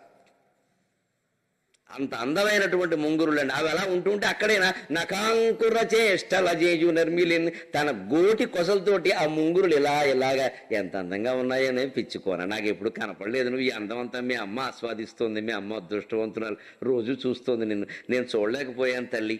ఆ పిల్ల 14 ఏళ్ల పిల్ల ఎంత ఆనందాన్ని పొంది ఉంటుందో ఒకసారి ఆలోచించండి. మనం తండ్రుల మీద వాళ్ళం ఎవరిమైనా పిల్లలు ఇంటి దగ్గరికి పెట్టుకుని ఇలా చూసామా? ఈ పిల్లకైనా ఇటువంటి సౌఖ్యం లభించింది, మీరు ఇంటికి వెళ్ళి మీ నాన్న దగ్గర పెట్టుకుని ఈ పద్యం అప్పగించి ఇలా చేస్తావా చేయవా అని అడగండి ఖచ్చితంగా. రాసుకు వెళ్ళిపోయి 4 సార్లు చూడకుండా రాయించేసేసి ఇవన్నీ చేయమని వరుసగా అడగండి. అప్పుడు తండ్రి ప్రేమ ఏమిటో అర్థం. అప్పుడు ఖచ్చితంగా తల్లిదండ్రుల పట్ల ఒక మమకారం, ఒక అనుబంధం ఉంటుందని వాళ్ళు వేరే పనులు చేయరు. తల్లిదండ్రులు వ్యతిరేకమైన వాళ్ళు చేయరు, సాధారణంగా చేయరు. నకాంకుర చేష్టను అపూర్వంగా చేశాట. అలా చేసి ఆ అమ్మాయిని గురువు గారికి అప్పగించి, అయ్యా మీకు శిష్యురాలుగా ఇస్తున్నా, నాట్యం నేర్పండి. మరుసటి రోజున నకులుడు వచ్చాడు. నేను అశ్వశిక్షణలో చాలా గొప్పవాడినండి. ఎక్కడ పనిచేశావు? ధర్మరాజు దగ్గర. అందరూ ఒకటే మాట. సరే, మా గుర్రాలన్నీ చాలా బాగుంటాయి, చూసుకోవయ్యా అన్నాడు. ఆ తర్వాత రోజు సహదేవుడు, ఆయన రాలా, ఈయనే గోవుల శాలలో గోవులు ఎలా ఉన్నాయో చూద్దామని ఓసారి పెడితే అక్కడ గోవుల్ని పరిశీలిస్తూ దూరంగా నిలబడ్డాట సహదేవుడు. నకులుడి పేరు దామగ్రంథి, ఈయన పేరు తంత్రీపాలుడు అని చెప్పాడు. సరిగ్గా ఈ దామగ్రంథి శబ్దము, తంత్రీపాల శబ్దం రెండు కూడా సంస్కృతంలో అశ్విని దేవతల అర్థాన్ని ఇస్తాయి ఖచ్చితంగా. నా సత్యావశ్వినవు దసరవు అని ఉంటుంది ఖచ్చితంగా. అశ్విని దేవతల అర్థం, వీళ్ళిద్దరూ అశ్విని దేవతలకు పుట్టిన వాళ్ళు. అందుకని వాళ్ళ యొక్క సౌభాగ్యం అది. వాళ్ళు అక్కడ అలా ఆ గోవులను చూస్తూ ఉంటే, ఎవరు ఈ మహాపురుషుడు గోవుల్ని పరిశీలిస్తున్నాడు, ఎవడో తేజస్వంతుడే ఉన్నాడు అంటే, నేను ధర్మరాజు గారి దగ్గర పనిచేశానండి, నా పేరు తంత్రీపాలుడు అండి, మీరు అవకాశం ఇస్తే ఈ గోవుల శాలలన్నీ నేను చూసుకుంటాను, గవాధ్యక్షుడుగా ఉండి గోశాలన్నిటికీ నేను చూసుకుంటా అన్నాడు. ఏమిటోనయ్యా, మాకు 4 రోజులుగా అందరూ ధర్మరాజు దగ్గర పనిచేసిన వాళ్ళు అంతా వచ్చారు, కంపెనీ మూసేశారు, ఏమిటో నాకు తెలియలే, కానీ నువ్వు కూడా చేరమన్నాడు. ఓ చోట ఉంటారు కదా, పైగా అన్నదమ్ములకి ఓ చోట పనిచేసిన వాళ్ళకి ఉద్యోగం ఇస్తే మళ్ళీ ఇక్కడ కూడా వాళ్ళు అంతకాలం పనిచేస్తారు, అదో అవకాశం ఉంది. మరి గ్రూపు కదా అంతా, వీళ్ళందరూ ఇచ్చారండి.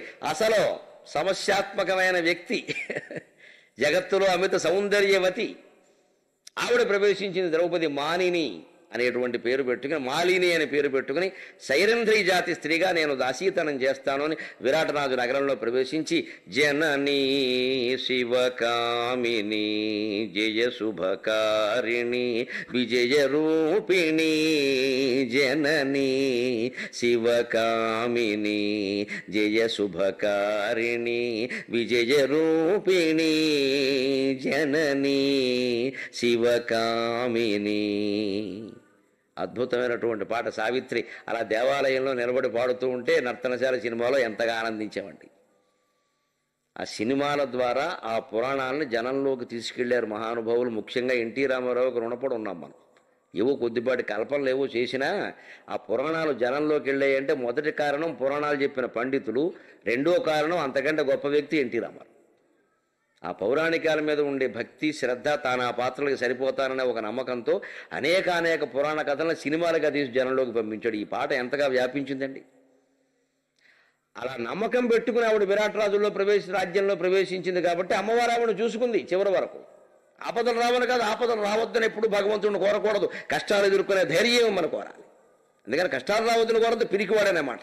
దానికి దేవుడు కూడా ఎప్పుడు సిగ్గులేని వాడరా అంటే, కష్టాలు రానివయ్యా, నిన్ను నమ్ముకుని ఉన్నాం, కష్టాలు కూడా సుఖాలు అవుతాయి అని ధైర్యంగా మాట్లాడగలగాలి దేవుడి గుళ్ళో కూడా. అందుకని అమ్మా నిన్ను నమ్ముకుని ఉన్నాం, నీ దయయున్నా కలుగు జయాలు, నీ దయయున్నా నీదరినున్నా కలుగు జయాలు, నీ దయయున్నా కలుగు శుభాలు, నిరతము మాకు నీడగా నిలచి, నిరతము మాకు నీడగా నిలచి, చేరి చేరి భజింతును అమ్మా భవాని, జననీ శివకామిని జయ శుభకారిణి విజయ రూపిణి, జననీ శివకామిని.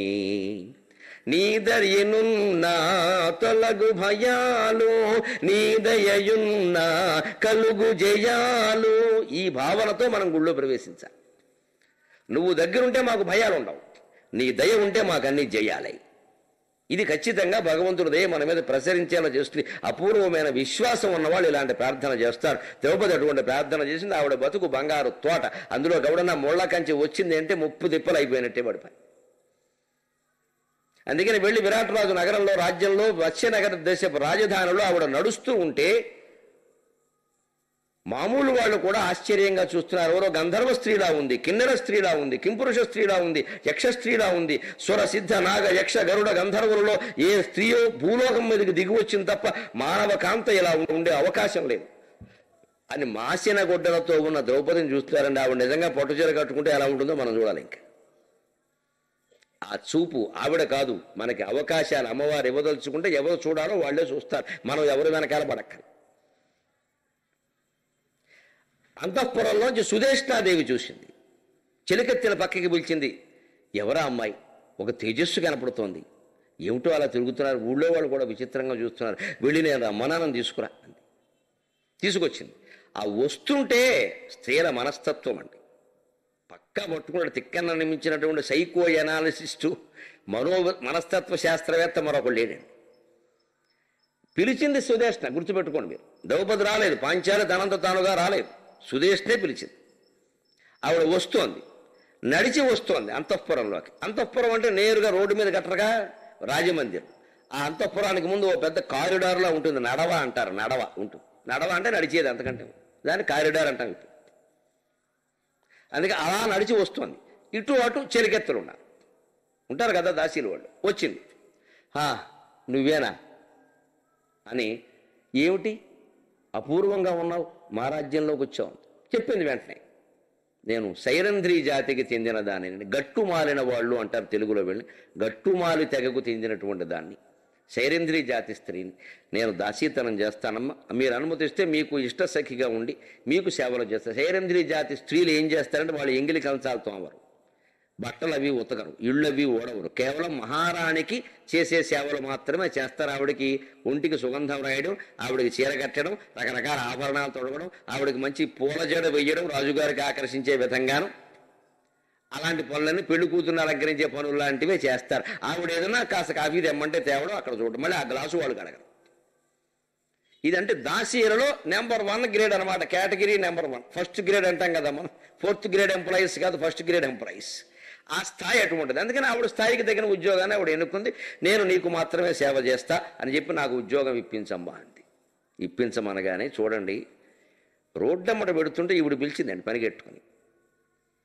ఇప్పుడు వెంటనే ఎలా మారుతాం చూడండి, పిలిచి ఉద్యోగం ఇవ్వమని సరే. అనినన్ కేకయరాజనందన ప్రభూతాశ్చర్యయై ఇట్లను, అనినన్ కేకయరాజనందన ప్రభూతాశ్చర్యయై ఇట్లను, విను నీ రూపము జూచి మా నృపతివు విళ్ళూరు, విను నీ రూపము జూచి మా నృపతివు విళ్ళూరు, నేనెమ్మెయిన్ పనిగొందుం, నేనెమ్మెయిన్ పనిగొందుం, తగనింతులు దగిలి నీపై చూట్కి నెక్కొల్పి, తగనింతులు తగిలి నీపై చూట్కి నెక్కొల్పి, నెమ్మనము విస్మయమందజూచెదరు బామా పల్కులింకేటికిన్, నెమ్మనము విస్మయమందజూచెదరు బామా పల్కులింకేటికిన్.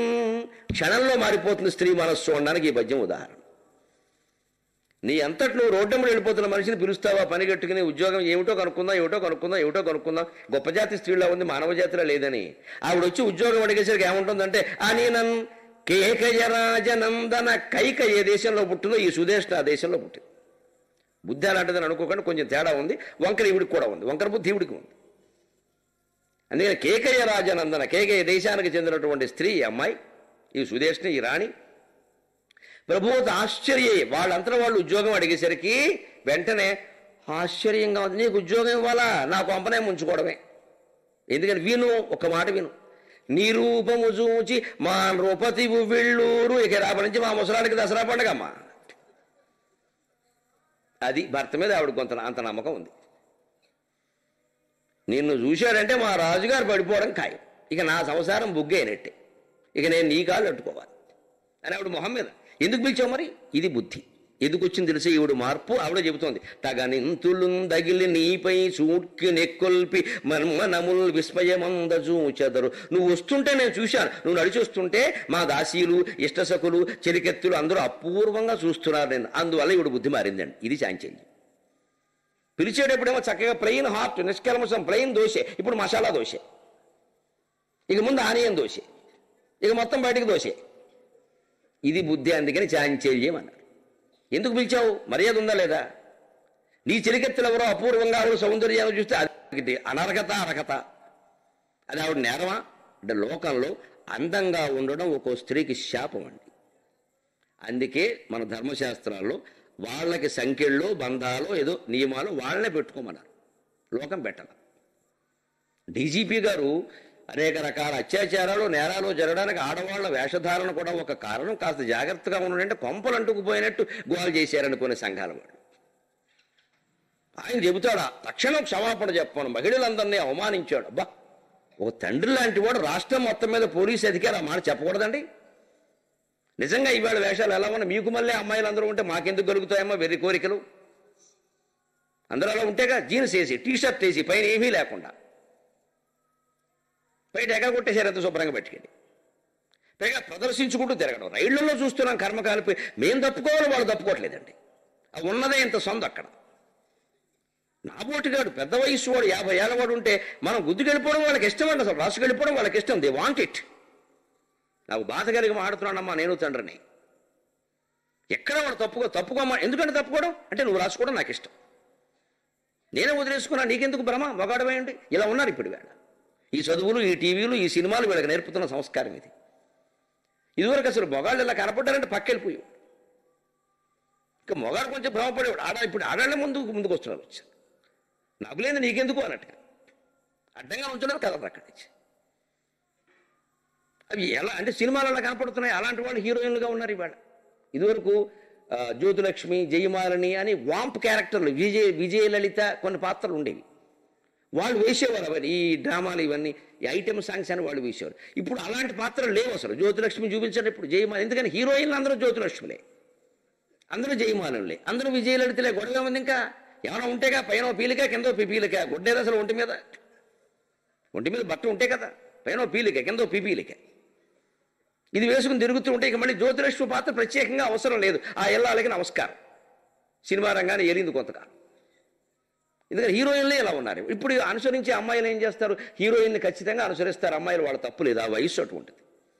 అది పోయినప్పుడు నేను ఎందుకు వేయాలి అంతే. ఇది తేడా. మనంగా అక్కడ మార్పు వస్తే కానీ ఇక్కడ మార్పు రాదు. సమాజం ఎలా ఉంది కాబట్టి చేస్తున్నాం. సమాజం ఎక్కడుందండి? ఇక్కడ ఉన్నారండి. ఎన్నో కాలేజీలో అమ్మాయిలు ఉన్నారు, అందరూ అలా ఉన్నారండి. సినిమా వాళ్ళు పనిగట్టుకుని నేర్పుతున్నారు ఈ దురభ్యాసాన్ని. వాళ్ళు సొమ్ము చేసుకోవడం. అందుకని ఇలా అందంగా ఉన్న స్త్రీకి తన సంఖ్యలు తాను వేసుకోవాలి, తన నియమాలు తాను పెట్టుకోవాలి. ఎందుకంటే గులాబీ మొక్కను చూసి, గులాబీ పువ్వును చూసి ఎవడన్నా చేత్తో తెంపేద్దామని చూస్తాడమ్మా. ఉమ్మెత్త పువ్వును చూసి ఎవడో తెంపడు. ఎందుకంటే అది అందంగా ఉండదు. గులాబీ పువ్వును చూడగానే ఒకసారి ముట్టుకుందాం, వీలైతే లాగేద్దాం, జబ్బు కట్టుకుందాం, ఏదో అనిపిస్తుంది. అనిపించడమే తప్పంటే లోకంలో ఎంతమందిని మారుస్తావు? గులాబీలు దయచేసి తెంపొద్దు అని బోర్డు పెట్టే బదులు అక్కడ మనిషిని పెడితే ఎవడు తెంపకుండా ఉంటాడు. స్త్రీలేనా అంతే. నువ్వు అందంగా ఉన్నావని నీకు నమ్మకం ఉన్నప్పుడు ఖచ్చితంగా నీ కాపలా నువ్వు ఏర్పాటు చేసుకుని నీ జాగ్రత్తలో నువ్వు ఉండి పెందరాలు ఇంటికి వెళ్ళిపో. వీలైనంత కప్పుకుని ఉండు. ఈ అందం, దీని ఉపయోగం, దీని ఆస్వాదన అన్నీ ఉన్నాయి. త్వరలో విడుదల. పెళ్ళి అయితే ఇక నేను ఎవరు పట్టుకోలేరు, అనుభవించి ఎవరు వద్దన్నారు. ముందే ప్రదర్శిస్తానంటే ఇది ద్రౌపది నుంచి మనం నేర్చుకోవలసి. ఆవిడ ఏం ప్రదర్శించాల, చక్కగా కొంగు కప్పుకొని వచ్చింది. కానీ స్త్రీ కాబట్టి వెంటనే ఆవిడకి నచ్చింది. అబ్బా ఇంత అందమా, ఇంత అందమైన మనిషి నా ఇంట్లో పని మనిషిగా ఉంటే మా నాయన అసలు తిననైన వాడు కాదు. ఆయన మీద అంత నమ్మకం ఆవిడకి. అందుకే సాధారణంగా తెలివైన భార్యలు ఎవరు ఇంట్లో అందమైన పని మనుషులను పెట్టరు. మా ఆవిడ సహా అందరూ అంతే. పెడితే కొన్ని ప్రమాదాలు ఉంటాయని వాళ్ళకి తెలుసు, పెట్టరు. ఎందుకు వచ్చిన గొడవ కాపలా ఎవడు కాసుకుంటాడు ఊరికే అని చెప్పి వీలైనంత అనాకారిగా ఉన్న వాళ్ళు ఏర్పడిదాలు పని చూసుకొని పోతారు. ఈ కావ్యం నుంచి అది కూడా నేర్చుకోవాలి. అందుకే చెబుతాం స్పష్టంగా, అనినంకేకయరాజనందన ప్రబోధాశ్చర్యట్లను విను నిరూపము చూచి మా నృపతి విళ్ళూరును నేనెమయ్యన్ పని గొందు. నేను పనులు పెట్టుకోమంటావా సంసారం పాడు చేసుకోవడం కాకపోతే? ఎందుకంటే తగనింతులు దగిలి నీపై చూడ్కి నెక్కొల్పి. నువ్వు వస్తుంటే చూశాను నేను, ఈ దారిలో ఉన్న ఆడవాళ్ళు, సకులు, చెరికెత్తులు, దాసీలు అందరూ కూడా నీ మీదే దృష్టి పెట్టి ఎంత అందంగా ఉందో అని ఇలా అనుకోవడం చూశాను. అక్కడే మనం గ్రహించాలి, ఆడది మెచ్చిందే అందం, అవధాని మెచ్చిందే అవధానం. ఆడదాని అందాన్ని మరో ఆడది మెచ్చుకోవాలి. అందుకని మగవాడు మెచ్చుకోవడానికి దేశంలో మగవాడికి వాడి భార్య తప్ప అందరూ అందంగానే కనపడతారు.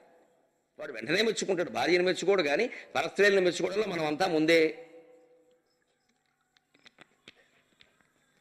అందుకని స్త్రీ సౌందర్యాన్ని స్త్రీ మెచ్చుకోవాలి, పురుషుడు సౌందర్యాన్ని పురుషుడు మెచ్చుకోవాలి, స్త్రీ కాదు. అలా మెచ్చుకోబడిన పురుషుడు కేవలం రామచంద్రమూర్తి. పుంసామోహన రూపాయ పుణ్యశ్లోకాయ మంగళం. పురుషులు మోహించారు శ్రీరామును చూసి. శ్రీకృష్ణుడు చూసి మోహించిన వాళ్ళు ఆడవాళ్ళండి, పురుషులు కాదు. శ్రీకృష్ణుడి కంటే సౌందర్యవంతుడు శ్రీరామచంద్రమూర్తి.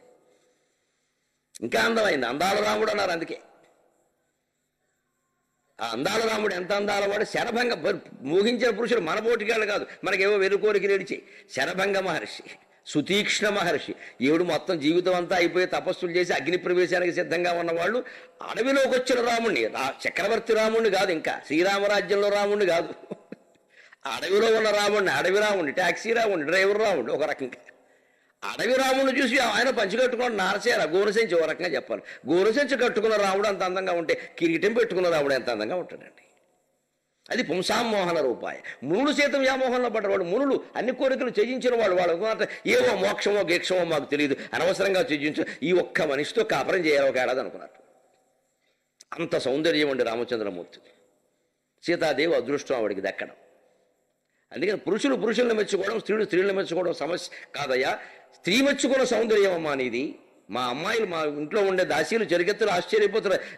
నెమ్మనములు విస్మయమంద చూచెదరు, ఆశ్చర్యంగా వాళ్ళు కొనుక్కోవడం. అంటే స్త్రీలకున్న స్పీడ్ గ్రాస్పింగ్, సూక్ష్మగ్రహణ శక్తి గమనించండి మొగాళ్ళు. ఒక్కోడు ఇంట్లోకి వచ్చి మాట్లాడుతుంటే మొగాడు ముద్దబ్బాయిలా వింటూ ఉంటాడు వాడు మాట్లాడే మాటలన్నీ. ఆడది కాఫీ ఇవ్వడానికి వచ్చి ఇగో ఓసారి ఎలా రండి అని లోపలికి పిలుస్తుంది, అయిపోయినట్టే తనంటూ. వాడు ఎందుకు వచ్చాడో తెలిసా? అప్పు అడగడానికి వచ్చాడు. జాగ్రత్త మాట్లాడి, ఇష్టం వచ్చిన మాట్లాడి, లూజుటంగా చేయక ఇక్కడ సంసారం దెబ్బ అయింది ఇప్పటికే అని చెబుతుంది. మనం అనుకుంటాం వాడు ఎందుకు వచ్చాడో మనకి ఇంకా అర్థం కాదు. ఆవిడికి అంతే. మరి స్త్రీలకు అంత సూక్ష్మగ్రహణ శక్తి ఇచ్చాడు. స్త్రీణాం ద్విగుణ ఆహారో బుద్ధిశ్చాపి చతుర్గుణ సాగసం షడ్గుణం జైవ కామశ్చాష్టగుణో భవేతు. మగవాడికంటే కాస్త కొంచెం అన్నం ఎక్కువ తింటారు, సహజం అది. ఎందుకంటే కాస్త ఉడికిందా లేదా అని చూసి కొంత, బాగుందేమో అని కొంత, బాగుండదేమో అని కొంత, భర్తతో పాటుగా కొంత, పిల్లలతో పాటుగా కొంత, తర్వాత విడిగా కొంత, బయట ఏం బారేస్తాంలే లోపల బారేద్దాం అని కొంత. ఎందుకంటే కష్టపడి ఉండారు, మరి తప్పే ఉందండి. మనం అంతా వండలేదు, అవతల బారేస్తాం. మనం వాళ్ళు ఎలా బారేస్తారు? ఈ కష్టపడి ఉండాం, బయట ఏం బారేస్తాం, ఆ బారేసేది ఏదో లోపల బారేస్తాం. లోపల గుడగొళ్ళు ఆడితే ఓ బెళ్ళ వేసుకుందాం ఏమిటి, ఈ తాపత్రయం ఉంటుంది. అందుకని శాస్త్రం తప్పు చెప్పాలి. శాస్త్రానికి స్త్రీ పురుష పక్షపాతం లేదు. పైగా ద్విగుణ ఆహారం బుద్ధిశ్చాపి చతుర్గుణ, తెలివితేటలు 4 రెట్లు ఎక్కువ ఉంటాయి. వాళ్ళ ర్యాంకులన్నీ అమ్మాయిలవే. మీరు గమనించండి, వాళ్ళని చదివించకుండా ఎంత తప్పు చేశాము. వాళ్ళ విద్యారంగంలో నెంబర్ 1 వాళ్ళందరూ. అంతరిక్ష రంగంలో నెంబర్ 1 సునీతా విలియమ్స్ ఎంత అద్భుతమైన విజయాలు సాధించారు. దేశ రాష్ట్రపతి ఒక స్త్రీ, లోక్సభ స్పీకర్ ఒక స్త్రీ, బెంగాల్ రాష్ట్రానికి ముఖ్యమంత్రి, తమిళనాడు రాష్ట్రానికి ముఖ్యమంత్రి ఒక స్త్రీ, మొన్నటి వరకు యూపీ ముఖ్యమంత్రి ఒక స్త్రీ. అంతేకాదు అవినీతిలో కూడా స్త్రీలు ముందు అడుగులో ఉన్నారు, అందులో కూడా ముందే. ఇంకా మాయావతి నెంబర్ 1, 550 కోట్లు మింగేసింది మహానుభావులు. పైగా రాష్ట్రం అంతా ఏనుగు బొమ్మలు చేయించింది, ఆవిడ బొమ్మలు చేయించింది. అదే అన్నాను, 2 ఎందుకు, ఒకటి చాలు కదా, ఆవిడ ఏనుగులాగే ఉంటుంది కదా అన్నాను. కనీసం కొంత ఖర్చు కలిసి వచ్చేది. బొమ్మ చేయించుకుందుకు నాకు అభ్యంతరాలు, అందులో కాస్త తెలివేడిస్తే ఆవిడ బొమ్మ చాలు, ఏనుగు వేరే ఎందుకండి, మళ్ళీ వేరే చూడాలా, ఆవిడ అలాగే ఉంటుంది.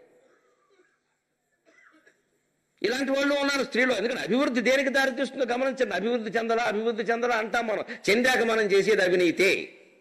అంచేది నీ అభివృద్ధి అవినీతికి మూలం కాకూడదు. అంతకంటే అభివృద్ధి చెందకుండా ఇంట్లో ఉండవే మంచిది. ఎందుకు నువ్వు అభివృద్ధి చెంది ఎవరికి ఉపయోగం, దేశం నష్టపోయింది. కానీ ఇది గ్రహించాల్సిన విషయం. ఎవరైనా అభివృద్ధి అనేది నైతికతకు కావాలి.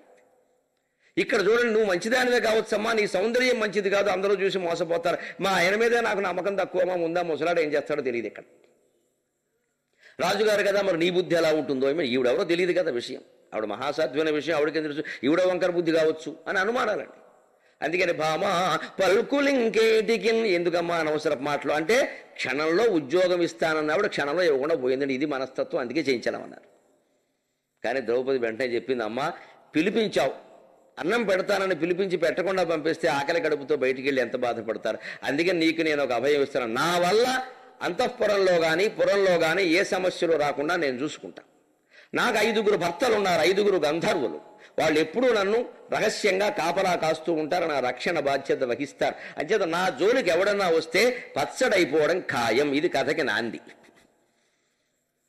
అందుకని నా జోలికి ఎవడు రాకుండా నువ్వు చూసుకో, వచ్చిన వాడు ఏమవ్వాలో నేను చూసుకుంటా. ఇప్పుడు ఆవిడ పని నన్ను కాపలా గాయకు, వాళ్ళని కాపలా కాసుకో, వాళ్ళని నీ రాజ్యంలోంచి పంపించేయడం నీ చేతిలో పనే కదా. అదే నా వల్ల ఏ సమస్య, నా సౌందర్యం వల్ల కూడా నీకు సమస్య రాకుండా నేను చూసుకుంటాను కదమ్మా, ఎందుకా బాధ అనేసరికి మళ్ళీ పాపం కాస్త మళ్ళీ చేయించాలి. వెంటనే జాలి కూడా ఉంటుందండి స్త్రీలకు సహజంగా. పోన్లే పాపం అంత ప్రమాణం చేసింది, చూసుకుంటుంది. పైగా వాళ్ళు మళ్ళీ గొప్ప ఒకటి ఉంటుంది, ఇంత beautiful maid servant I have అని చెప్పుకోవాలి. మళ్ళీ నాకు అంత అందమైనది నా దాసు, అంటే నేనెంత అందమైన దానో చూసుకోండి. ఇది కూడా కొంచెం గొప్ప ఉంటుంది. అందుకని చేర్చుకుంది, ఉద్యోగం ఇచ్చింది. ఇంతకు ఇవ్వలా. ఉద్యోగం ఇవ్వడానికి ఒకటే కారణం, జననీ శివకామిని జయ శుభకారిణి విజయ రూపిణి జననీ శివకామిని. ఆవిడ నిర్ణయం ప్రకారం అన్నీ జరుగుతాయి. సుధేష్ట నిర్ణయాలు, ద్రౌపది నిర్ణయాలు ఉండవండి అక్కడ. ఆవిడ నమ్ముకున్న వాళ్ళకి అన్నీ అలా వచ్చి పడతాయి అంతే. అందుకని ఉద్యోగంలో చేరింది. ఇలా 10 సంవత్సరాలు హాయిగా గడిచిపోయింది. ఇది శ్రీమద్ ఉభయ కవిమిత్ర తిక్కన బుధారాధ కొమ్మనామాచ్య పుత్ర తిక్కన సోమయాజి బుధారాధన విరాజి. ఇది శ్రీమద్ ఉభయ కవిమిత్ర కొమ్మనామాచ్య పుత్ర బుధారాధన విరాజి తిక్కన సోమయాజి ప్రణీతంపైన శ్రీ మహాభారతమునందు విరాట పర్వమునందు ప్రథమాశ్వాసము సమాప్తము. ఇక్కడి నుంచి ద్వితీయాశ్వాసం. ఆనందంగా ఇలా ఎవరి వృత్తుల్లో వాళ్ళు 9 నెలలు ప్రసవానికి తగినంత సమయం హాయిగా గడిపారండి. 10వ నెలలో పడ్డారు. ఇక ప్రసవం అప్పుడే. డాక్టర్ గారు డేట్ ఇవ్వడం, కంగారు పడడం, రోజుకోసారి ఆసుపత్రికి వెళ్ళడం ఇక్కడే జరుగుతాయి. అంచేత కీలక పరిణామాలన్నీ ఈ 3 నెలల్లో ఉంటాయి. 9 నెలలు గడిచిన తర్వాత ఆ రాష్ట్రానికి ఒక మల్లుడు వచ్చాడు, జీమూత మల్లుడు అనే పేరు మీద. నేను దేశాలన్నీ తిరిగాను మహారాజా, నన్ను ఓడించినటువంటి మల్ల యోధుడు లేడు, మీ రాజ్యం మొత్తం మీద ఎవరైనా ఉంటే పంపించండి అన్నాడు. విరాటరాజు కూడా సరదా పుట్టింది, చాలా కాలమైంది చూసి. అందుకని మల్ల యుద్ధం ప్రకటించి వెంటనే చాటింపు వేయించి నగరంలో ఉండేటువంటి యోధులందరినీ పిలిపిస్తే 10 మందిని 10 నిమిషాల్లో అప్పడాల్లో నవిలేసాడు వాడు.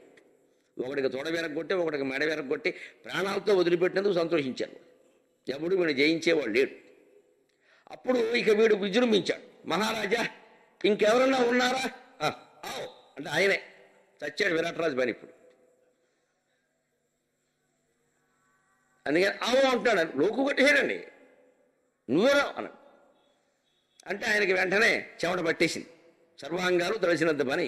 బాబు వీడు నన్ను రమ్మంటాడు, ఇప్పటికి 10 మంది అయిపోయారు, ఇక నేను కూడా అప్పడం అయిపోతాను, రాజ్యం ఏమైపోతుంది, అప్పుడు నేను అప్పడమైతే రాజ్యం ఉడియం అయిపోతుంది, ఇప్పుడు వేయించుకు తినేస్తాడు, ఎలాగిది అని తట్టుకుని కొంచెం బెక్కమొహ. ఇప్పుడు ఇది ఆపత్ సమయం. మనం ఎక్కడ ఏ సంస్థలో ఉద్యోగం చేస్తున్నామో ఆ సంస్థ యజమానికి ఆపద వస్తే వ్యక్తిగతంగా వచ్చినా సంస్థాగతంగా వచ్చినా ఉద్యోగులు దానికి అంకిత భావంతో నిలబడాలి. మీరు సత్యం కంప్యూటర్స్ గమనించండి, జరిగిన విషయం ఏదో మోసమో మాయో ఏం జరిగినా సంస్థ దెబ్బతింది, ప్రతిష్ట పోయింది అన్నప్పుడు నా ఉద్యోగులు, నేను ఆశ్చర్యపోయాను, వాళ్ళకున్న నమ్మకం. గోడ మీద నెత్తురుతో సంతకం చేశారండి, I love Satyam computers, I love Satyam computers. అంత అంకిత భావంతో ఉన్న ఉద్యోగులు ఉన్నారని ఆ రకంగా ఆయన అదృష్టవంతుడు. నిజంగా నెత్తురుతో సంతకం చేశారని ఒక 1000 మంది హైదరాబాద్లో. ఆశ్చర్యపోయాను నేను. కొన్నాళ్ళు మేము జీతం లేకుండా పనిచేస్తాం, మా సంస్థ మళ్ళీ బాగుపడుతుంది, మాకు అన్నం పెట్టింది ఇది అన్నారండి. నాకు విరాటపురమే గుర్తొచ్చింది ఒకసారి. ఎంత అంకిత భావం ఉందిరా వీళ్ళకి. ఆ భావాన్ని నిలబెట్టుకోలేకపోవడం యాజమాన్యం దురదృష్టం, కానీ ఉద్యోగులు మంచివాళ్ళు. అక్కడ అంత గొప్ప ఉద్యోగస్తులందుకు వాళ్ళు నీతిగా పద్ధతిగా ఉండుంటే ఇవాళ కాకపోతే రేపు అభివృద్ధి చెందేది. అత్యాశకి పోవడం వల్లే దెబ్బతిన్నారు. మనకందరికీ పాఠం. అందుకని వెంటనే ధర్మరాజు కంకపట్టు లేచాడు, మహారాజా మీరు చింతించవలసిన అవసరం లేదు, మన వంటశాలలో ఉన్న వలలు ఉన్నాడు, ఆయనకి వంట కంటే పెంటే బాగా వచ్చు. మీకు తెలియదు ఆ విషయం, ఎందుకంటే ఆయన ఎక్కడో పనిచేశానని చెప్పి అనుభవం లేదన్నాడు, కానీ అప్పుడప్పుడు మేము చూసామండి అతన్ని, మంచి మల్ల యుద్ధాల్లో బాగా ఆరిద్ది, అసలు వంట కంటే అదే వచ్చానండి, మీరు పిలిచి చూడండి మీకు ఎందుకని. చెప్పవేమిటో, ఇప్పుడు ఈయనకి భీముడు కాదు, ఇప్పుడు రాముడు ఎవడొచ్చినా పర్వాలేదు, ముందు పరుగు దక్క. ఈయన ఇప్పుడు చారల డ్రాయర్ వేసుకుని ఈయన యుద్ధ రంగంలోకి రావాలంటే కష్టమే. అదో చారల డ్రాయర్ ఒకటి వేయాలి ముందు, అది చేత కాదు వేయడం. అందుకే అది వేసుకుని మల్ల యుద్ధం ఇసుక గోదా ఏదో ఉంటుంది దానికి లెక్క, ఏదో ఏలేస్తూ ఉంటాడు ఒకడు, ఇది చాలా గొడవ. ఇవన్నీ ఆయనకి చేతకం.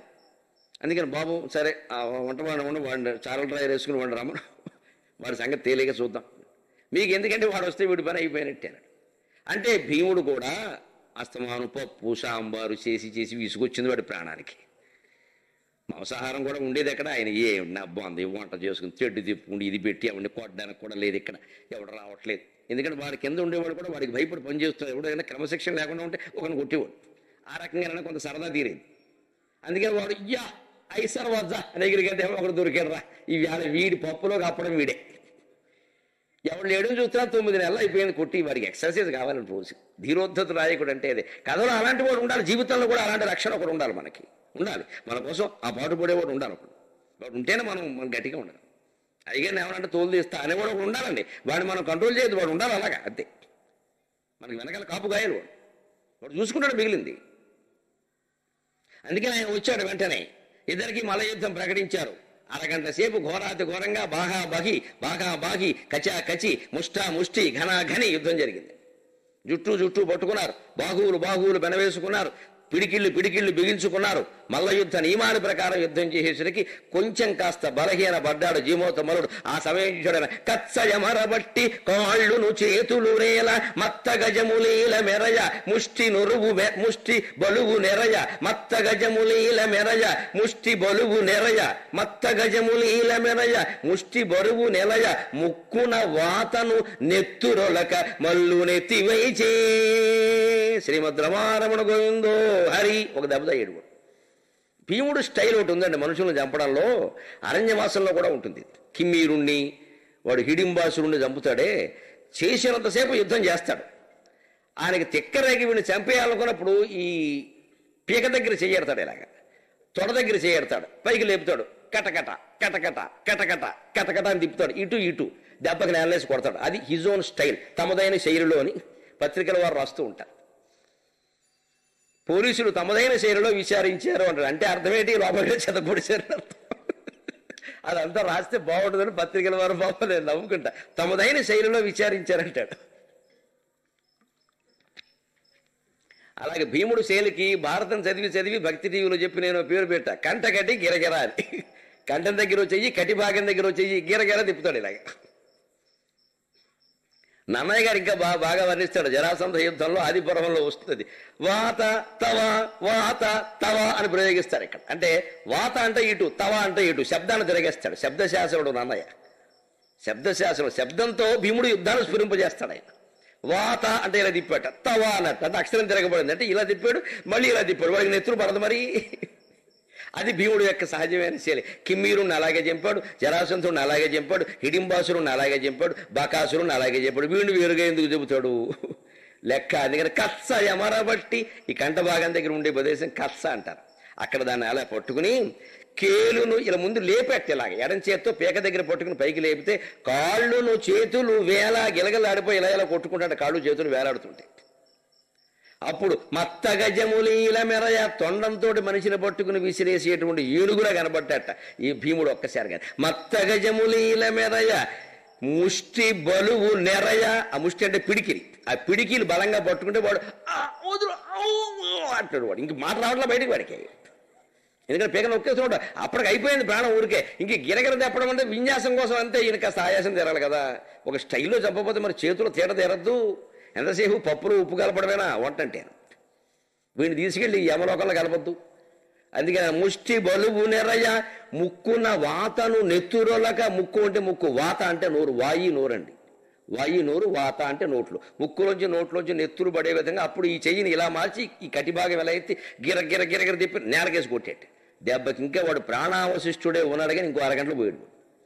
మళ్ళీ ఇంకెక్కడ ఎటువంటి సవాళ్ళు చేయకుండా అంతే. అప్పుడు వేగుల వారు ఈ వార్త తెలిసి దుర్యోధనుడికి చేరవేశారు. జీమూతమలుడనే భయంకర మల్లుడే ఒకడిని భీముడు చంపాడండి అని. కానీ దానికి దుర్యోధనుడికి అనుమానం రాలా. బోళ్ళంత మందిని చంపుతూనే ఉంటారా, ఇదే పెద్ద న్యూసా, మీరు సరిగ్గా వెళ్ళి వెతకండి అన్నాడు. అది దురదృష్టం. అప్పుడే వచ్చి ఉంటే పరిస్థితులు వేరుగా ఉండి. ఆ తర్వాత అసలైన కథా ప్రవేశం. ఇది ముగిసింది. భీముడికి గౌరవం పెరిగింది వంటశాలలో ఉన్నవాడికి. అందుకని విరాట్ రాజు ఏం చేశాడు, వంట అయిపోయాక వచ్చి నువ్వు కూర్చోవయ్యా పక్కనే, ఎందుకంటే మీరు ఇంకెవడో వస్తాడేమో డ్రైవర్ వేసుకోవాలి, నేను కూడా నువ్వు కూర్చోవయ్యా, నేను వంట ఈ పేట నీకోసమే కూర్చో, ఇలా కూర్చో, కొంచెం ధైర్యం అనమాట. నువ్వు కూర్చో, ఎవరినో వస్తే చూసుకుందిగా అని కూర్చోబెట్టేవాడు. అలాగే ధర్మరాజు కంకపట్టు మీద కూడా కొంచెం గౌరవం పెరిగేది. సమయానికి ఆదుకుని లేకపోతే మనం రంగంలోకి దిగేవాళ్ళం. అయిపోయేది సుదేష్ణ పని 10వ రోజే దశ ఇంక లెక్క. బతికించండి నిజంగా ధర్మరాజు మంచి మాట చెప్పి, లేకపోతే ఈ మాట ఎవడు చెప్తాడు. అప్పటి నుంచి ధర్మరాజు మాటకి విలువ పెరిగిన. సంస్థలో నీ మాటకి విలువ పెరగాలి అంటే సంస్థకు ఉపకారం చేసే మాటలు నువ్వు చెప్పాలి. ఉద్యోగ ధర్మం. 1-2 మాటలు అలాంటివి చెబితే వాడికి కాస్త లాభంగా ఉంటే ఖచ్చితంగా ప్రతి సలహాకి నిన్ను పిలుస్తారు. రేపు పొద్దున్న అసిస్టెంట్ మేనేజింగ్ డైరెక్టర్ అంటారు, తర్వాత మేనేజింగ్ డైరెక్టర్ అంటారు, అనేక రకాలు జరుగుతాయి. అలా మనం పెంచుకోవాలి తప్ప ఎంత పని చేసినా పెంచట్లేదని విడిపోతే అలాగా. అది ఉద్యోగ ధర్మం. ఇది అలా ఇద్దరికి గౌరవం పెరిగింది, కాస్త ఆదాయం కూడా పెరిగింది. అప్పుడప్పుడు విరాట్ రాజుకి ఎవరైనా ఏదైనా కానుకలిస్తే, భీమా ఉండేవయ్యా ఈ రత్నాహారం నీ వాళ్ళు వంటవాడిని నాకెందుకు, నువ్వు రత్నం వాడివయ్యా ఉండనే అనేవాడు. ఈయన బట్టికలు రహస్యంగా దాన్ని ద్రౌపదికి ఇచ్చేవాడు, అంతే ఏదో రకంగా.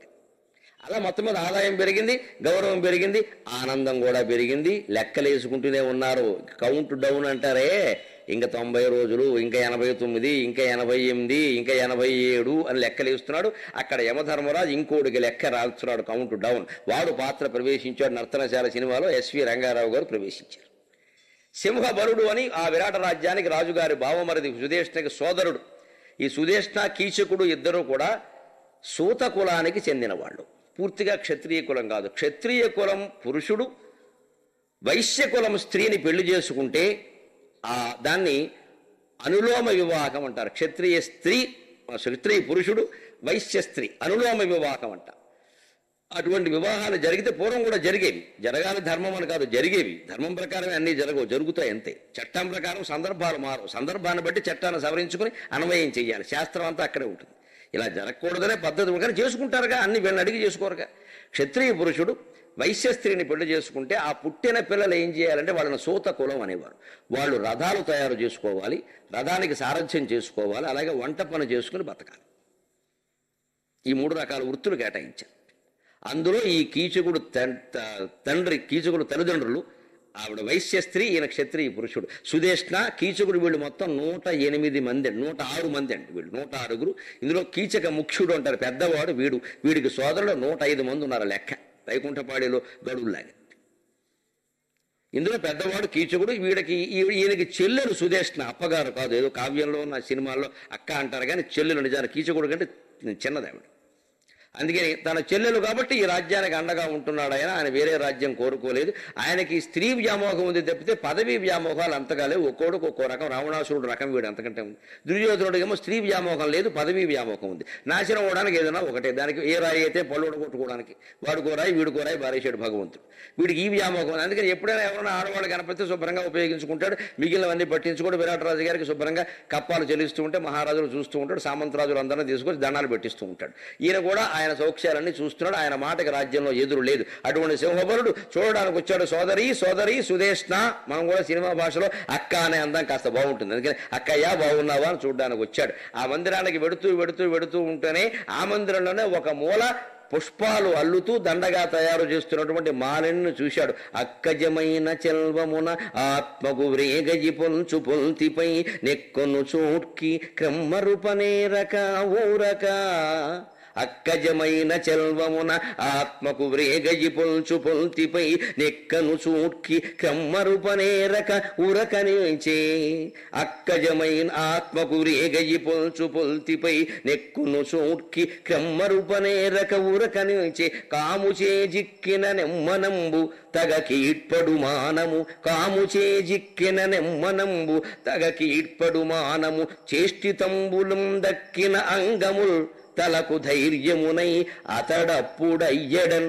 తిక్కన గారి కవిత్వం, భాషాశక్తి అంతా అతడప్పుడయ్యడన్ అని 3 మాటలు. అతడు అప్పుడు అయ్యాడు, వాడే అప్పుడే ఆ క్షణంలోనే అయ్యడన్ ఆ ప్రదేశంలోనే పడిపోయాడు. ఆడదాని ఓర చూపుకు జగాన ఓడిపోని వీరుడెవ్వడు అనే పాట ఇందుకు వచ్చింది. ఇంత నిర్భరత్వం ఉన్నవాడు, ఇంత దుర్భరంగా శత్రువులను ఎదిరించిన వాడు, శత్రు దుర్భేద్యమైన పరాక్రమం కలిగిన వాడు, సోదరి పట్ల ప్రేమ కలిగిన వాడు, ఒక అంకిత భావంతో రాజ్యాన్ని కాపాడిన వాడికి గుమ్మడికాయ కడవంత గుమ్మడికాయ కత్తిపీటకు లోకువా అని భగవంతుడు ఒక్కొక్కడికి ఒక్కో వెర్రి పెడతాడు. వేపకాయ ఇంత వెర్రి అంటారు దీన్ని. వీడి వేపకాయ ఇప్పుడు ఆనపకాయ అవుతుంది ఖచ్చితంగా. ఆవిడ చూడగానే అక్కజమైన చెల్వమున, ఏమి సౌందర్యమో. ఎంతోమందిని చూశాడు ఇలాగా, ఏం మళ్ళీ పడిపోతుంటాడు అంతే. మగాళ్ళ ఆలోచనలు ఎలాగే ఉంటాయి. అక్కజమైన చెల్వమున, అక్కజం అంటే ఆశ్చర్యం, ఏం ఆశ్చర్య కలిగే సౌందర్యం అని. ఆత్మకు వ్రేగయి పొల్చు పొల్తిపై, ఆ చూసిన మొదటి చూపులోనే ఫస్ట్ ఇంప్రెషన్ నుంచి బెస్ట్ ఇంప్రెషన్ అని మనవాడు పడిపోయాడు. తొలిచూపు అంటామే పడిపోయి అనుకుంటున్నట్ట. ఆత్మకు వ్రేగై, అప్పుడే మనస్సుకి కూడా పెద్ద బరువు అయిపోయిందండి. గమనించాలి అందరూ. ఎప్పుడైతే నువ్వు ప్రేమలో పడ్డావో నీ గుండె మీద పెద్ద బరువు నువ్వు పెట్టుకున్నట్టే. ఇక అక్కడి నుంచి మన సమయం మన చేతుల్లో ఉండదు, మన ఫోన్ మన చేతుల్లో ఉండదు. ఇప్పుడు భాషలో చెప్పాలంటే, ఎందుకంటే వారు చేస్తే మిస్టర్ కాల్ ఇవ్వగానే మళ్ళీ లేకపోతే వారు జారిపోతారు. మీరు చేయకూడదా అని అంటారు ఇక్కడి నుంచి. ఇక అక్కడి నుంచి మనం రాత్రి లేదు, పగలు లేదు, పని లేదు, పాట లేదు, వాళ్ళకి ఫోన్ చేస్తూ కూర్చోవడం. ఈ ఈ విషయం పొరపాటున భార్య గంట పడిందనుకో, ఏమిటా ఫోన్ అస్తమానం మాట్లాడుతున్నారు అని అనుమానం వచ్చిందనుకో, అవతల కేసు ఎలా ఉన్నా ఇంట్లో తిండి ఉండదు. ఇవన్నీ మనకు అనుభవాల్లో ఉన్న విషయాలే, కొత్తగా చెప్పక్కల్లా. తెలిసి కీచుకుడు పడ్డాడంతే, కాబట్టి మనం పడకూడదు. ఒకవేళ పొరపాటును పడితే బయటపడే పడాలి తొందరగా. ముఖ్యంగా ఈ వ్యామోహాల్లో నుండి పురుషులైన స్త్రీలైన స్వేచ్ఛని కోల్పోతాం మనం. అది ఆలోచించం. మన ఇష్టం వచ్చినట్టు పడుకోవడానికి ఉండదు, ఇష్టం వచ్చినట్టు మాట్లాడడానికి ఉండదు, ధర్మంగా ఉండడానికి ఉండదు. వాళ్ళు అనుకున్నట్టు మనం ఉండాలి. ఇంత చేస్తే అనుభవించే సౌఖ్యం అలారం గడియారం బట్టి చూస్తే 10 నిమిషాలు. దీనికోసం కొట్టుకుపోయి మనుషులు అసలు ఆ లుక్ అండి, ప్రతి లుక్, ఇవన్నీ నువ్వు బిల్డప్ ఇచ్చావు అనవసరంగా, అంతేం లేదు అక్కడ. ఈ ఏదో మీ ఆవిడ దగ్గర కూడా ఉంది ఈ లుక్కు గుక్కును. అక్కడ మనం మానేసాం, ఇక్కడ ఇచ్చుకున్నాం అంతే. అసలు మా ఆవిడేమో సరిపోతుంది, మరి సరిపోతే ఎందుకు చేసుకున్నావు పెళ్ళి? అప్పుడు సరిపోయింది, ఇప్పుడు సరిపోలే. కీచకుడు దృష్టి అంతే మనం నేర్చుకోవలసిందే. ఆత్మకు విరేగై పోల్చు తిక్కన సోమయాజి హరిహర అద్వైతం అనుభవించిన వాడు కాబట్టి రాశాడు స్పష్టంగా. మనస్సుకు పెద్ద భారం అయిపోయిందిరా నీ కేసు. ఒక చూపు పడగానే వాడి మనసులో ఒక ఆలోచన వచ్చింది, ఇంకా ఆవిడ పొందాలి, ఇంకా ఆవిడ పొందాలి. ఇక మొత్తం ఈ రాజ్యం, పరాక్రమం, ఈ వైభవం ఇదంతా దిగదొడిపోయి ఆవిడ ముందు అది కావాలి. వెంటనే మనిషి వాళ్ళలో పడినట్టే. ఒక మాంసం మొక్క కోసం కాకి తిరగడానికి, ఒక మనిషి కోసం పురుషుడు తిరగడానికి తేడా ఏం లేదు. దానికి పడే శిక్ష మనకి పడుతుంది. అందుకే ఆత్మకి విరేగైపోయింది. నెక్కొను చూడ్కి క్రమరూపనేరక ఊరక నిలిచే, దాన్ని పక్కకి తిప్పుదామంటే సాధ్యం కావట్లేదు రండి. అలా చూపు అలా ఉండిపోయింది అంతే. ఇంకా గుడ్లు వేసుకుని చూస్తున్నాడు అలాగా. ఆవిడ ఆశ్చర్యపోతుంది. ఆ చూపు ఆడవాళ్ళు గమనించేస్తారండి. అందుకే నేను చెబుతున్నా, ఇంటికి ఎవడన్నా వస్తే కాఫీ పట్టుకొచ్చిన ఆడది వెంటనే ఇగో వాడు చూపులో తేడా ఉంది, ముందు వీడిని పంపేయండి, మీరు వీడితో స్నేహం మానని అని చెప్పేస్తుంది మొగుడికి. అనుమానం వెళ్ళ.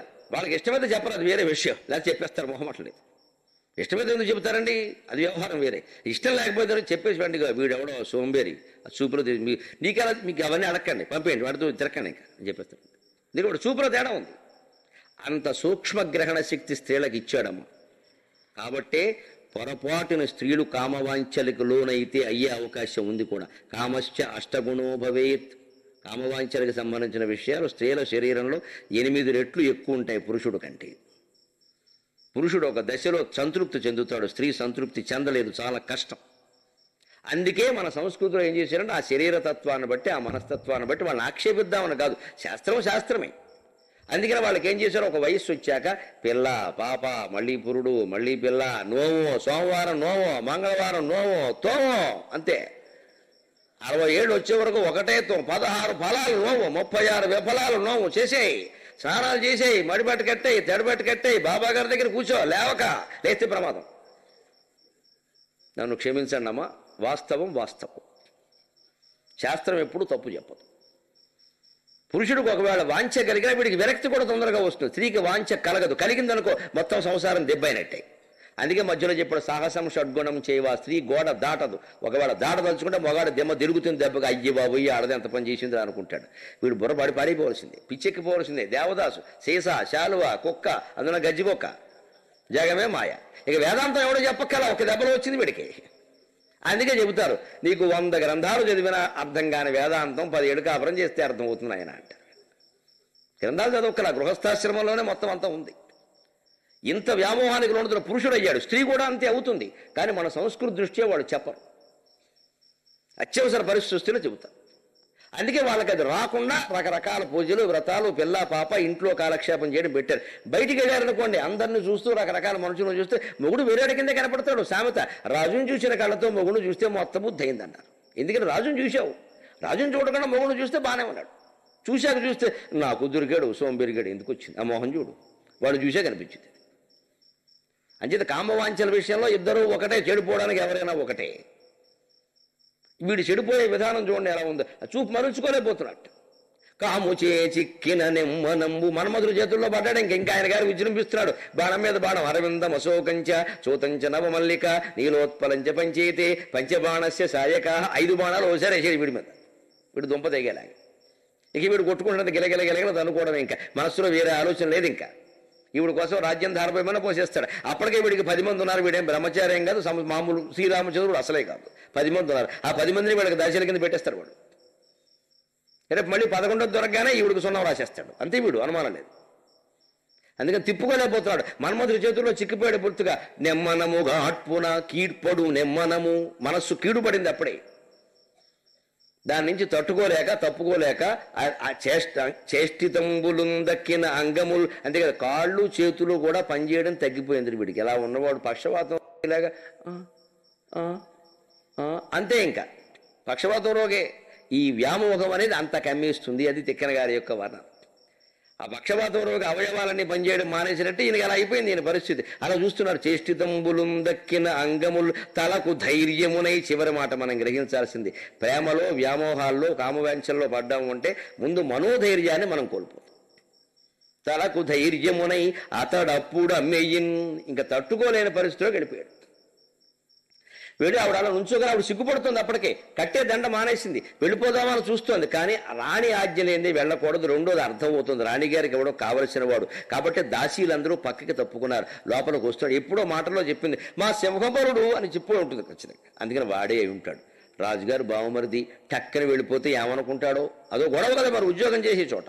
అందుకని ఆవిడ జాగ్రత్తలు ఆవిడ అలాగే ఉంది. అతని కేసు చూడాల, తల వంచుకుంది. అంటే ఆవిడ జాగ్రత్తలు ఆవిడ ఉంది.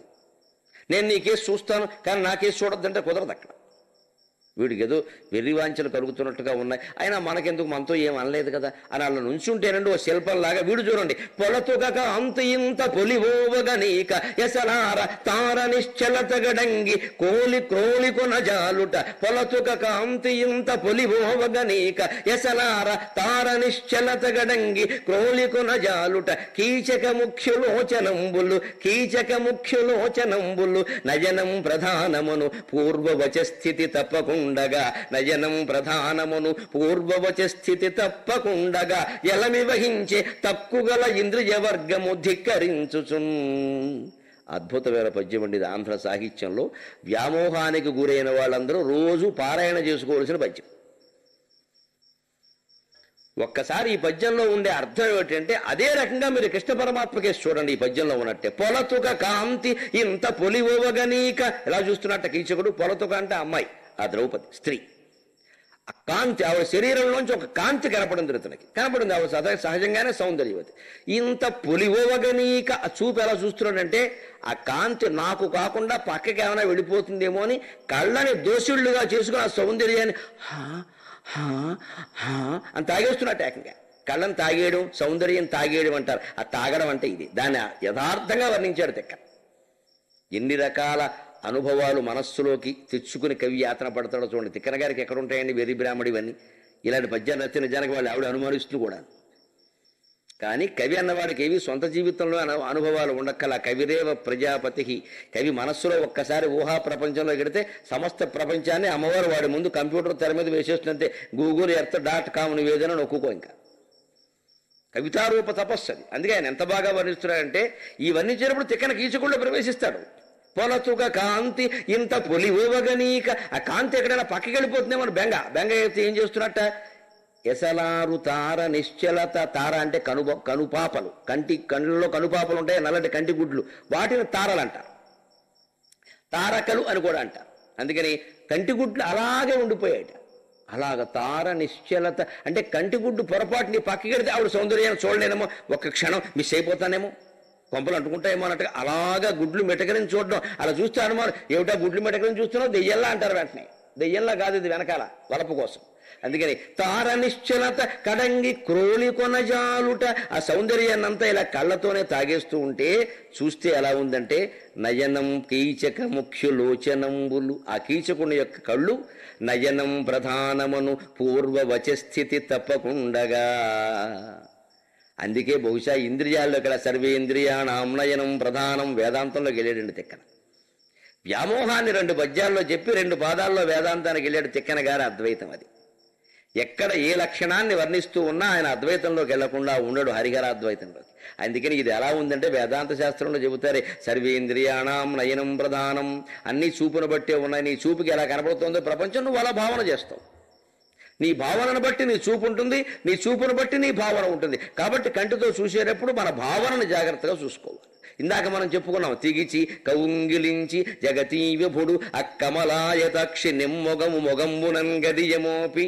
ఏమంటే అలా లాగడం, కౌగులించుకోవడం, మొహానికి మొహం దగ్గర పెట్టడం, బుగ్గలు పొనకడం, ముద్దెట్టుకోవడం, ఇవన్నీ భర్త భార్యని చేయకూడదా? చేయొచ్చు. ముంగురులు సవరించడం అవన్నీ భర్త భార్యకు కూడా చేయొచ్చు. ఆధునిక నవలలో రాస్తూ ఉంటారు. తన ప్రేయసిని ఒళ్ళో పట్టుకుని జుట్టులోకి వెళ్ళిపోనిచ్చి, అదే తిక్కనగారు చెప్పాడు అక్కడ. భర్త భార్యను కూడా ఇవన్నీ చేయొచ్చు, తండ్రి కూతుర్ను కూడా ఇవన్నీ చేయొచ్చు. అంటే ప్రపంచం అంతా నీ దృష్టి మీద ఆధారపడి ఉంది. సృష్టిలో భేదం లేదు, నీ దృష్టిలో తప్ప. అదే శంకరాచార్య చెప్పిన మాట, అదే అద్వైతం. సృష్టిలో ఆవిడ తల్ల, కూతుర, భార్య, మరొకరు, ఇదంతా నీ భావనమే ఆధారపడి ఉంది. నువ్వు కూతురు అనుకుని ఆవిడని ముట్టుకుంటే ఒక భావన కలిగింది, తల్లి అని ముట్టుకుంటే ఇంకో భావన కలిగింది, భార్య అని ముట్టుకోగానే ఇంకో భావన కలిగింది. అంటే ఆ ముట్టుకోవడంలో నీ భావన చాలా ముఖ్యం. అందుకే పరమాత్మ భగవద్గీతలో కర్మయోగంలో నువ్వు ఏ పని చేసేవనేది నాకు అనవసరమయ్యా, ఆ పని చేసేటప్పుడు నీ దృష్టి ఎలా ఉంది, నీ మనస్సు అనేది నాకు ముఖ్యం అన్నాడు. కాళ్ళు చేతులు ఆడించకుండా తిన్నగా కూర్చుని మనస్సులో వాంఛలు ఉంటే అది మరీ ప్రమాదం అన్నారు. అందుకని వంకర పనులు చేసిన వాడే నయ్యంట. వాడు చేశాడు, పోయాడు, అయిపోయింది. మనం ఏం చేస్తున్నాం, మనం చేయలే. కానీ ఒరే వాడు ఎలాంటి వాడో తెలుసా అని వీళ్ళు చెప్పుకుంటూ కూర్చుంటారే వాడు చేసిన పనుల గురించి, వీళ్ళకి ఎక్కువ పాపం వస్తుందన్నారు. ఎందుకంటే వాడు చేశాడు, వదిలేశాడు, మీరు దాని గురించే చర్చిస్తున్నారు అనవసరంగా. మీ దృష్టి అంతా దాని మీద ఉంది. ఇద్దరు బౌద్ధ సన్యాసులు రేవు దాడుతున్నారట. ఇద్దరు యువకులు బౌద్ధంలో ఉన్నారు. వాళ్ళు అహింస, ఇక స్త్రీ సాహచర్యాలు ఏమి ఉండవు వాళ్ళకి, బ్రహ్మచారులు కదా, రేవు దాడుతున్నారు. అక్కడ ఒక గిరిజన స్త్రీ ఎవరో వచ్చింది. ఆ అమ్మాయికి 16-17 ఏళ్ళు ఉంటాయి. వాళ్ళ ప్రాంతాల్లో తిరుగుతారు, అలవాటు. ఇంకా అమ్మాయికి అలవాటు కాల.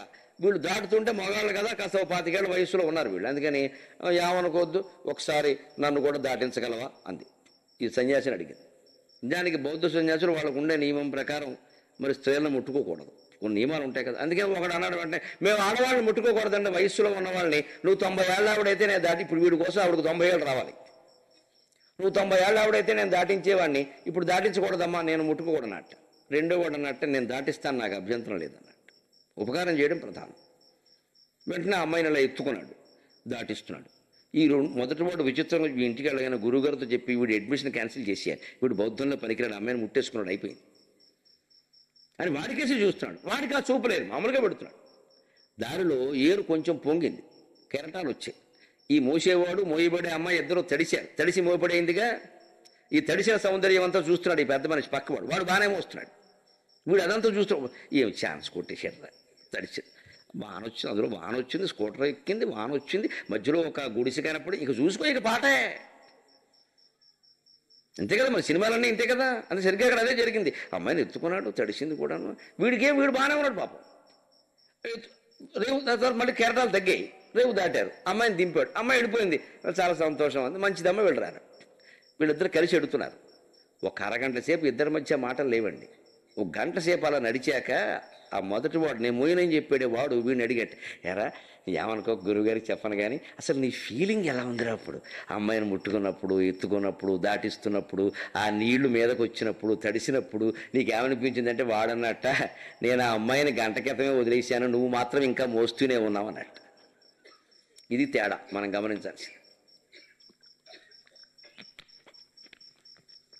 పేకాడేవాడి గురించి, తాగేవాడి గురించి, వ్యభిచారాలు చేసేవాడి గురించి, వాళ్ళ చర్యల గురించి మనం మాట్లాడుకుంటున్నామంటే వాళ్ళకంటే ఎక్కువ పాపం మనది. వాడు చేశాడు, వదిలేశాడు, వాడు వదిలించేసుకున్నాడు. నువ్వేంటి పట్టుకెడుతున్నావు అంటే నీకు మనస్సులో చెయ్యాలని ఉంది, చేయడానికి కొంచెం భయంగా ఉంది, అవన్నీ చెప్పి వర్ణించి నువ్వు ఇక్కడ ఆనందిస్తున్నావు. ఇది మన మనస్సును మనం ప్రశ్నించుకుని ఆ రకమైన వ్యవహారాలు మారాయి. అందుకే కీచకుని యొక్క దృష్టి అంతా ఏకతమైన, నిజంగా అతనికి ఆ కాంక్ష ఉంది. అదే కాంక్ష భగవంతుడి దగ్గర ఉంటే సర్వేంద్రియాణం నయనం ప్రధానం అను నయనం ప్రధానమును పూర్వవచస్థితి తప్పకుండగా ఎలమివహించే ఈ తక్కువ గల ఇంద్రియ వర్గము ధిక్కరించుచున్. సరిగ్గా ఇదే భావన మనం భగవంతుడి దగ్గర పెట్టుకోండి. మీ ఇంట్లో మీరు విగ్రహాలకి పూజ చేసేటప్పుడు పెద్దగా అలంకారం చేయకండి దయచేసి. ఓ దండ వేయడం అదొక మర్యాద, అది వేరే విషయం. అది కూడా వెయ్యకపోయినా కృష్ణ పరమాత్మ ఏమని కూడా మీరు చూడండి, ఆయనకు దండ ఏదో ఉంటుంది, వనమాలి అంటారు ఆయనకు దండ మురళి అన్నీ ఉన్నాయి. నువ్వు దండ అయిపోయినా వచ్చే నష్టం లేదు, సరే నీ ఆనందం కోసం వేసుకున్నావు. అంతకు మించి ఇంకా శాలువాలు కప్పేసి, ముత్యాల హారాలు వేసేసి, ఒంటి నిండా బొట్లెట్టేసి చేయకూడదమ్మా. దానివల్ల మనం అనుభూతి కోల్పోతున్నాం. అపూర్వమైన విగ్రహం నా కృష్ణారావు గారి ఇంట్లో పడగదిలో వెనక వెంకటేశ్వర స్వామి విగ్రహం ఇచ్చారు. దానికి వేసిన దండ కూడా తీసి వెనకాల పెట్టించాను, ఏదో ప్లాస్టిక్ దండ, అది ఉన్న ఒకటి లేకపోయినా ఒకటి. కానీ దండ వల్ల నేను చూసా, పొద్దున నేను జపం చేసుకుంటే ఆయన కేసు చూస్తుంటే ఈ దండ అడ్డంగా ఉంది, ఆయన శంఖ చక్రాలు కనపట్లేదు నాకు. సంపూర్ణంగా స్వామి దర్శనం కలిగితే మన అనుభూతి వేరు, ఈ ప్లాస్టిక్ పూలతో అనుభూతి వేరు. అందుకే పాపం వాళ్ళ మర్యాదకు వాళ్ళు ఏదో వేశారు, నేను తీసి వెనకాల పడేశాను. నాకు ఆయన మీద పద్యాలు పాడుకుంటే ఆయన పూర్తిగా చూస్తుంటే తిరుపతి వెళ్ళాలని నాకు ఎప్పుడు అనిపించాలి. చాలు, ఈ ఇంట్లో చాలు, ఈ విగ్రహం చాలనిపించింది. మన భావనే ముఖ్యం, నా భావనే ముఖ్యం, అంతకంటే వెళ్ళాలి. నువ్వు తిరుపతి వెళ్ళి సాధించేది ఇంతకంటే గొప్ప విగ్రహం లేదు. పైగా ఇక్కడ నన్ను అక్కడ చూడనివ్వరుగా. నిదర్శనమైంది, సుదర్శనమైంది, లఘు దర్శనమైంది, మహాలఘు దర్శనం అంటే మెడపెట్టుకి అంటడం. రేపు పొద్దున ఇంకా బెల్ట్ కూడా పెడతారట. బెల్ట్ అంటే అదే గంటేస్తుంది. నేను ఇంకెందుకంటే తిరుపతి పనులకి ఈ రిజర్వేషన్లు, ఈ గోల, అక్కడికి వెళ్ళి లడ్డు అండం గుడ్డు అని ఎందుకు వచ్చింది? మన ఇంట్లో వెంకటేశ్వర విగ్రహం లేదు, మన ఊళ్ళో వెంకటేశ్వర దేవాలయం లేదు, తణుకులో ఎక్కడ మనం వెళ్ళి అక్కడ పూజారాయన ఉంటాడు గోళ్ళు గెలుకుంటూ, మనకి లోకు. అక్కడికి మాత్రం అందరం పరిగెడతాం. అక్కడ మరి అవినీతి జరిగిందంటే జరగదా? రోజుకు 5 కోట్లు వచ్చి పడుతుంటే అవకతవకలు జరగవా? రోజుకు 2 లక్షల మంది వస్తుంటే అసౌకర్యాలు జరగవా? విమర్శిస్తే ఏమైనట్టండి? మన ఇంటికి వస్తే జరగవా? 10 మంది వస్తే భోజనం పెట్టలేం మనం. మన వల్ల జరుగుతుంది అదంతా. అంతకంటే మనం మీ ఇంట్లో ఉన్న కృష్ణ పరమాత్మ విగ్రహం, వెంకటేశ్వర స్వామి విగ్రహం, అమ్మవారి విగ్రహం ఏదైనా సరే ఎక్కువ అలంకారాలు, పూజలు, బొట్లు, కుంకుమలు పక్కనెట్టేసి అలా ఎదురుగా కూర్చుని పైనుంచి కిందికి చూడ సరిగ్గా ఇదే పొలతుక కాంతి ఇంత పొలివోవగనీక కథ. కీచకుడు ద్రౌపది పక్కనెట్టేయండి, అమ్మవారు ఎదురుగా ఉన్నది. కీచకుడు స్థానంలో మనం ఉన్నాం. అమ్మవారి యొక్క శరీరంలో అణువు కాంతి కూడా పక్కకి వెళ్ళకూడదు, అది మనకే దక్కాలి. యసలార తార నిశ్చలత, మీ చూపులు అమ్మవారి యొక్క విగ్రహం నుంచి పక్కకి వెళ్ళద్దు. అది భక్తి, అది పూజ, అది పారాయణ, అది జపం. అమ్మవారి విగ్రహం అక్కడ ఎదురుగా పెట్టేసేసి పుస్తకం చేతులు పట్టుకుని అచ్చింతాయ నమః, ముచ్చింతాయ నమః, కేశవాయ నమః, నారాయణాయ నమః, మాధవాయ నమః, ఏమిటి సంత? పూలన్నీ అయిపోయినా మనకేం రాలా. చిన్నప్పటి నుంచి పూజ చేస్తున్నాం అమ్మా, అయినా కానీ యాక్సిడెంట్ అయింది. పూజలోనే ఉంది యాక్సిడెంట్, అందుకే అయింది. నీ దృష్టి అక్కడ ఉంటే కదా. ఎందుకు ఈ బొచ్చింతాయ నమః, బుచ్చింతాయ నమః నామాలు చదువురా? పుస్తకం అంతా అరిగిపోయింది. ముందు 4 పేజీలు పోయి, వెనక 4 పేజీలు పోయి, దాన్ని మసిమరకలు మిగిలే పుస్తకం మీద. పారాయణ పుస్తకాలు కూడా మార్చాలి. ఎప్పుడు ఒకటే పుస్తకాలు చదవకూడదు. జీవితం అంతా విష్ణు సహస్రం చదవక్కల్లా. కొన్నాళ్ళు మానేస్తే నష్టమే లేదు, మొహమాటం లేకుండా చెబుతాం. తీసేయండి, శివ సహస్రం పెట్టండి, స్తోత్రాలు పెట్టండి. విష్ణుమూర్తి పంచాయుధ స్తోత్రం ఉంది, శంకరాచార్య స్వామి రాసింది, చదవండి. కరావలంబ స్తోత్రం ఉంది, లక్ష్మీ నృసింహ కరావలంబ స్తోత్రం, కనకధారాస్తవం ఉంది, చదవండి. కొత్త స్తోత్రం చదువుతుంటే కొత్త అనుభూతులు కలుగుతాయి. అప్పుడు అదే విగ్రహాన్ని మనం కొత్తగా చూస్తాం. తార నిశ్చలత కడంగి క్రోలి కొనజాలుట, కంటి పాపలు చెదరకుండా భగవంతుని యొక్క విగ్రహంలో ఉండే సౌందర్యం అంతా మనం ఆస్వాదించగలిగితే తక్షణం మోక్షం రాలా, వేరే ప్రయత్నం చేయాలా? నీ జీవితం అంతా నీకు దూది పింజలా తేలిగ్గా కనపడలా? ఏ కష్టం నిన్ను ఏం చేస్తుందమ్మా? అజ్ఞానం. కానీ దేవుడు విగ్రహాన్ని అలా వదిలిపెట్టేసి ఆయనకేదో స్నానం చేస్తే ఆయనకేదో ఒరిగినట్టుగా ఆయనకి స్నానం, ఆయనకి పూజ, ఇవన్నీ నీకు. ఆయనకి ఏం పని? ఆయన ఎప్పుడు నిత్య స్నానం చేస్తున్నాడు. ఆయన నీ పూజలతో ఆయనకి నిమిత్తం లేదు. నీవు కొట్టి కొబ్బరికాయ కోసం ఆయన మొహం మాడిపోయి ఏం కూర్చోలేదు అక్కడ. మన మనస్సులో రావాల్సిన మార్పు అనేది సరిగ్గా కీచుకుళ్ళు అవ్వదాం, వ్యామోహం పెట్టుకుందాం. ఆ పెట్టుకునే వ్యామోహం కృష్ణ పరమాత్మ మీద పెట్టుకుందాం. ఇంతకంటే అందంగా ఏ ఆడదుంటుంది, ఏ మొగాడుంటాడు ప్రపంచంలో? ఎంత రాజసంగా నిలబడ్డాడు ఆ మనిషి. నాకు ఏం అక్కర్లేదండి. ఏమన్నా 8 మంది భార్యలు ఉన్నారు, ఒక్క భార్య ఉందండి పక్కన ఆయనకి. శ్రీరాముడు చూడండి, మీరు సీతాదేవి లేకుండా ఉండడం అది పెద్ద సెట్టింగు. లక్ష్మణుడు పక్కన ఆంజనేయ స్వామి ఫుల్ ఫోటో, అలా లేకుండా రాముడు ఉన్నాడు. కానీ కృష్ణుడిని గమనించండి, ఒక్క భార్య కూడా ఉండదు. ఎందుకని? 8 మంది, క్యాలెండర్ పట్టదు. పైగా ముందు సత్యభావం, నేను ముందుంటా అని ఆవిడతో పెద్ద గొడవ, ఇగో. అందుకే మొత్తం వెళ్ళిపోమని చెప్పాడు ఆయన. ఏమన్నా రాముడి దగ్గరికి? ఎందుకో తెలుసా? వాళ్ళు భార్యలని వాళ్ళు అనుకున్నారు, ఈయన అనుకోలేదు. ఈయనకేం సంకల్పాలు లేవు. ఆయనకి భార్యలు, భర్తలు, పిల్లలు ఇవన్నీ ఉండవండి. తన కళ్ళ ఎదురుగా తాగి కొట్టుకుని చచ్చిపోయారండి ఆయన కుమారులందరూ. నన్ను మన్నింతురుగాక, భారతంలో ఉన్న విషయం. 8 మంది భార్యలు ఎందు 80 మంది కుమారులు ఉన్నారు కృష్ణుడికి. 80 మంది, అందులో పక్షపాతం లేకుండా 8x10 ఇచ్చాడు. ఒకే ఒక కుమార్తె రుక్మిణీదేవికి కలిగింది. 81 మంది సంతానం ఈ పెద్ద మనిషికి. 80 మందిలో 70 మంది చచ్చిపోయారు ఆయన కళ్ళెదురుగా. తాగి తందనాలాడిన కుమారులు కృష్ణుడుకున్నారండి. మన కొడుకులు ఏదో చేశారని బాధపడ్డం మనకి ఎందుకు వచ్చింది? మనం చేయకుండా ఉంటే చాలు. వాళ్ళందరూ తాకి కొట్టుకున్నారు, చచ్చిపోయారు. పోండే అని చెప్పి హాయిగా నందమురారే యమునా తీరే వాళ్ళు కొట్టుకుంటూనే ఉన్నారు. అది యోగం. వాళ్ళని పెంచాడు, పెద్ద చేశాడు.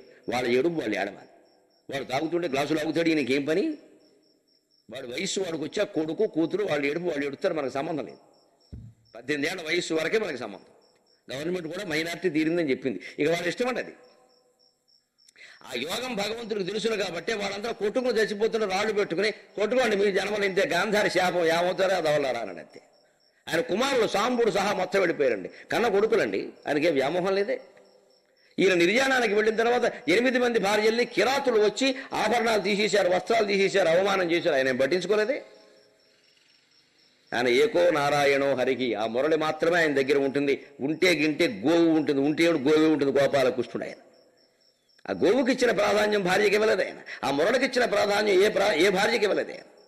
ఆయన పక్కన ఉండే స్త్రీ ఒకే ఒకరు. మనకు ఆ సంబంధమే మనకు అర్థం కాదు ఈ జన్మకి. ఆవిడ రాధాదేవి, ఆవిడ ప్రకృతి, ఆయన పురుషుడు. నువ్వు భార్య అంటావో, తల్లి అంటావో, చెల్లి అంటావో, వల్లి అంటావో, నీ ఇష్టం, నీకు దోచింది అనుకో.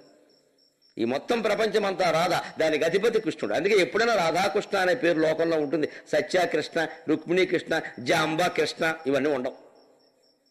సీతారామ పేరు చాలా ఉంటుంది. వాళ్ళిద్దరు దంపతులు, వీళ్ళెవరిని ఆయన అంగీకరించాల. ఇది సంసారంలో ఉండాల్సిన విధానం. అది ఉండాలంటే ఆ పరమాత్మ కేసి మీరు ఎంత అందమైన విగ్రహం అండి. నేను ఇక్కడ కూర్చోబెడితే సరిగ్గా కనపట్ల, అక్కడ ఉంటే నేను ఆ విగ్రహం చూస్తూ కూర్చునేవాడిని, మిగిలింది నాకు అక్కర్లేదు. ఆ బంగారపు కిరీటం, ఆ స్వామి రూపం, ఆ గోవు, ఆ మురళి ఎంత బాగున్నాయి. అలాంటి విగ్రహం మన ఎదురుగా ఉన్నప్పుడు తార నిశ్చలత గడంగి క్రోళి కొనజాలుట, ఆ కృష్ణ సౌందర్యాన్ని, ఆ అమ్మవారి సౌందర్యాన్ని, ఆ వెంకటేశ్వర స్వామి సౌందర్యాన్ని కళ్ళతో తాగేయాలమ్మ. అది వ్యామోహం. నాకు పిచ్చయ్యా, నిన్ను వదలనయ్యా అని చెప్పాలి. అప్పుడు భగవంతుడు ప్రత్యక్షం అవుతాడు. నీ విగ్రహం, నీ ఆకారం నువ్వు కోరుకున్న ఆకారంలోకి మారిపోతుంది. నేను ఇంట్లో ఉన్నానుగా అంటాడు. మళ్ళీ తలుపు తీర్చేవాడు కనపడ్డు, నీకే కనపడతాడు. అప్పుడు నయనం ప్రధానమను పూర్వ వచస్థితి తప్పకుండగా సర్వేంద్రియాణం నయనం ప్రధానం. కాబట్టి ఆ నయనాలనే భగవంతుడికి మనం అర్పణం చేసి అలా చూడడంలో ఆనందం పొందాలి. కాబట్టి హిందువుల అదృష్టవంతులు, మనకి విగ్రహారాధన ఉంది. ఇతర మతాల్లో లేదు. చూడడానికి ఏం లేదు. అక్కడ మోకాళ్ళ మీద కూర్చొని అడవడం తప్ప. మనకు చూడడానికి దేవుడు విగ్రహం ఉంది. హాయిగా పైనుంచి కిందకి ప్రత్యవయవాన్ని నువ్వు చూడొచ్చు, హాయిగా ఆనందించవచ్చు. శివ కేశాది పాదాంత వర్ణనా స్తోత్రం ఉన్నది శంకరాచార్య స్వామి. 70 శ్లోకాలు రాశాడు. శివుడు కాలి గోరు దగ్గర నుంచి జుట్టు వెంట్రుక కొస వరకు నఖ శిఖ పర్యంతం వర్ణించాడు. ఒక్కొక్క అవయవానికి ఒక్కో శ్లోకం, 70 శ్లోకాలు రాశాడు. దేవి చతుషష్ఠి ఉపచార స్తోత్రం అని 64 సేవలకి 64 శ్లోకాలు రాశాడు ఆ మహానుభావుడు. ఎక్కడున్నాయి, ఎవరు చెప్పారు? ఎంతసేపు ఒకటే స్తోత్రం పట్టుకోవడం, జీవితాంతం ఏడవడం. దీన్ని విసుగొచ్చేసి మనం యంత్రాల్లో మారిపోయాం. మన మెషిన్ ఉంటుంది చూడండి, డబ్బా, నమో వెంకటేశాయ్, నమో వెంకటేశాయ్, నమో కాసేపు నమ శివాయ్, నమ శివాయ్, స్విచ్ ఉంది కదా, పలుకుతూ ఉంటుంది. అది ఎంతో మనం అంతే. ఆ యాంత్రికత నుంచి బయటపడాలంటే పూజలో మార్పులు జరగాలి, పారాయణలో మార్పులు జరగాలి, పుస్తకాలు మారాలి. అన్నిటికంటే ముందు మన మనస్సు చైతన్యవంతం కావాలి. అంటే ఇటువంటి సాహిత్యం వినడం ద్వారా కీచకుణ్ణి, ద్రౌపదిని, వ్యామోహాన్ని పక్కనట్టండి. ఇదే వ్యామోహం మనకి భగవంతుడి పట్ల ఉంటే ఈ పాటికి దైవ దర్శనం కాదా? నజనం ప్రధానమును పూర్వ వచస్థితి తప్పకుండగా ఎలమివహించే తక్కువగల ఇంద్రియ వర్గము ధిక్కరించుచున్. ఇక మిగిలిన ఇంద్రియాలు ఏమి పనిచేయలేదు అసలు. ఒక కళ్ళే పనిచేస్తున్నాడు కీచకుడికి. మనకు కూడా పూజలో ఉన్నాము అంటే భగవంతుడి దగ్గర కళ్ళు మాత్రమే పనిచేయాలి, మిగిలినవి పనిచేయక్కల. అప్పుడు నువ్వు ఎవరు పొరపాటుని ఏదో ఆకు బదులు పువ్వు వేసినా, ఏమీ వేయకుండా చూసినా ఆయన ఏమనుకోడు. అందుకే విదురుడు విందుకు ఎడితే ఆయన విదురుడేమో పళ్ళు పెడదామనికి పొరపాటున పండు కింద పెట్టి తొక్క పెట్టేట్టు. మరి ఎవరు మనం అయితే తింటామండి? ఇంటికి పిలిచి ఇదే మర్యాద అంట. ఆయన ఏం చేశాడు? తొక్కలు తినేసాడు. 10 తొక్కలు తిన్నాక అప్పుడు కింద పళ్ళుని అయిపోయి పొరపాటు జరిగిపోయింది, పళ్ళుని కింద ఉన్నాయి, ఏం పర్వాలేదు, వెరైటీ ఫుడ్, డోంట్ వరీ అన్నాడు ఆయన. ప్రకృతి వైద్యం అయ్యా.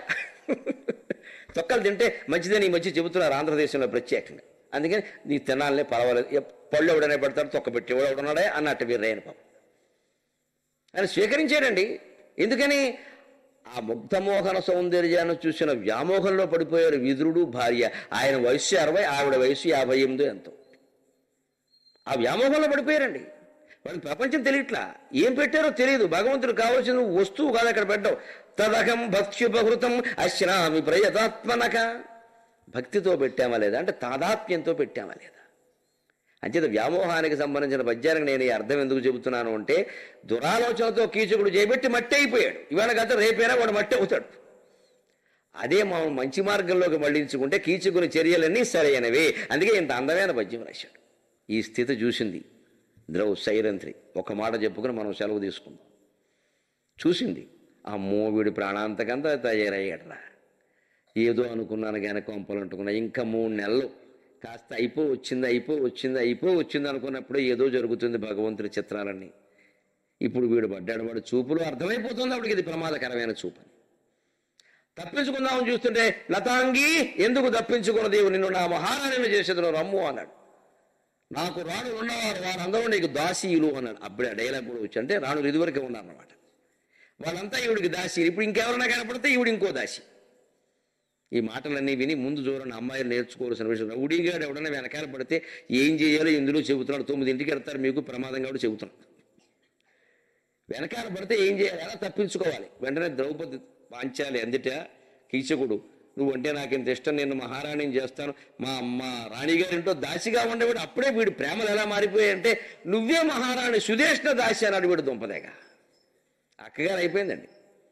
ఇప్పుడు అక్కలా కుక్క అయిపోయింది. ఇంకా ఎవడు కనపడగాని అబ్బే మా సుదేష్ణకి నువ్వేమిటి, నువ్వే రాణి, నేను దాసి, మా అక్కని దాసిని చేస్తాను దా వచ్చి. ఆ మాట నుంచి తప్పించుకుంది ఆవిడ. ముందే ఎదిరించలేదు, గొడవ పెట్టలేదు. నాయున్న బాము జోడవ ఈ యొడలు ఈ చీర ఇట్టి ఎవపు జందంబు అన్నా అన్నా అని సంబోధించింది. నాయున్న బాము జోడవ ఈ యొడలు ఈ చీర ఇట్టి ఏవపు జందంబు అన్నా ఓయన్న మదన వికృతింజేయుననుట, ఓయన్న మదన వికృతింజేయుననుట ఎంతయును నిషిద్ధముగాదే నాయున్న బాము జోడవా. అసలు నేను ఏ స్థితిలో ఉన్నానో ఏమైనా గమనిస్తున్నావా అని నమస్కారం పెట్టి, కీచక మహారాజా మీ అక్కగారు నీ గురించి చెబుతుంటే విన్నానయ్యా. సింహబలుడు అని. సింహబలాన్ని ఉపయోగించవలసింది ఇలాంటి చోట. సింహం ఎవరైనా ఇంకొకరు తిన్న మాంసం తింటుందా? స్వయంగా తాను సంపాదించుకుంటుంది. నేను 5గురు భర్తలు కలిగిన ఒక భార్యని, ఒక సాధ్విని. ఒక రకంగా నీ భాషలో చెప్పాలంటే ఎంగిలికూడు లాంటి మనిషి. నా మీద నీకు కోరిక ఏమిటి?